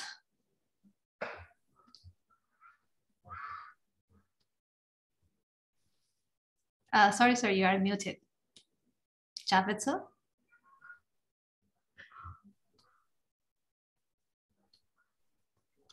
Yeah. So can you hear me now? Yes, sir. Yes. Okay. I was saying that there is nothing left to say. You see, everything is covered under this session, and it's excellent. It's congratulations to Mama Pola. So, and definitely the great leader of this group. You see, it's Emmanuel. So I believe that the efforts they have made are very, very appreciable. And this kind of exercise, we will not going to stop here. So maybe in 6 months' time, we may meet one for 1 day at least, so that we have 8 speakers from Africa. And they can address in their local languages. You see, no need to be in English, perfect in English. So we will give a chance to local languages. So we will start hopefully after Group 8. We will start in June or July, maybe July. But we will invite each country to have a one-day session, and they invite their local speakers, local and local language. They can speak in local language, and they can show us their research and findings and all these things. So definitely the friends like Emmanuel or Paula, they can speak very well English. So at the end, when they are closing those local language sessions, so they can overall they can give a remarks in English too with that, so that everybody must know that what research has gone. So it was excellent, and I'm really obliged to all of you. And thank you to all speakers, especially to keynote speakers and leaders. So thank you very much indeed. I'm obliged. Thank you very much, Javed sir.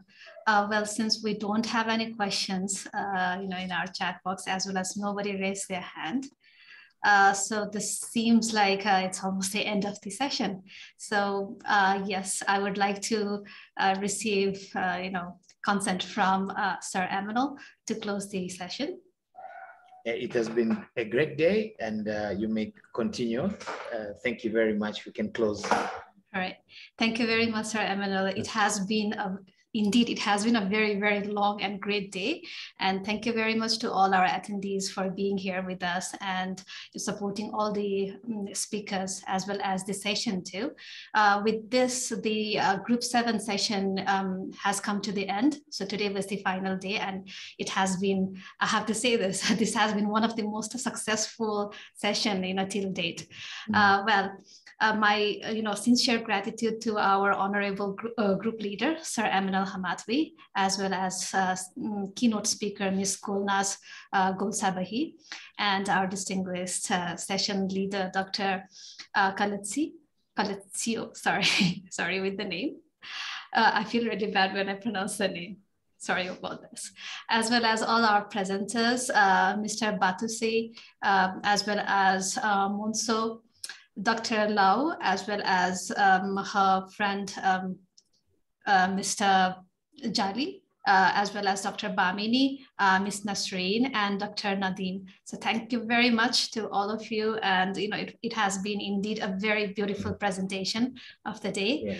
Yeah. As well as I have to give my sincere thanks to all our attendees for being with us. We had actually a very good number of attendees today. It was really amazing. Thank you very much for loving, all the presenters and the session. Well, with these closing remarks, I would like to say goodbye to you all, and I hope to see you again in our next formal sessions. Thank you very much. Wish you all a good day and good evening. Bye-bye. Bye-bye. Thank you. Thank you. Okay, bye-bye. Thank you. Much. Bye. Bravo, Africa. Bye-bye. Thank you, everyone. Bye. Yes, Thanks. a very, very successful session indeed. Yes, yes. Stop.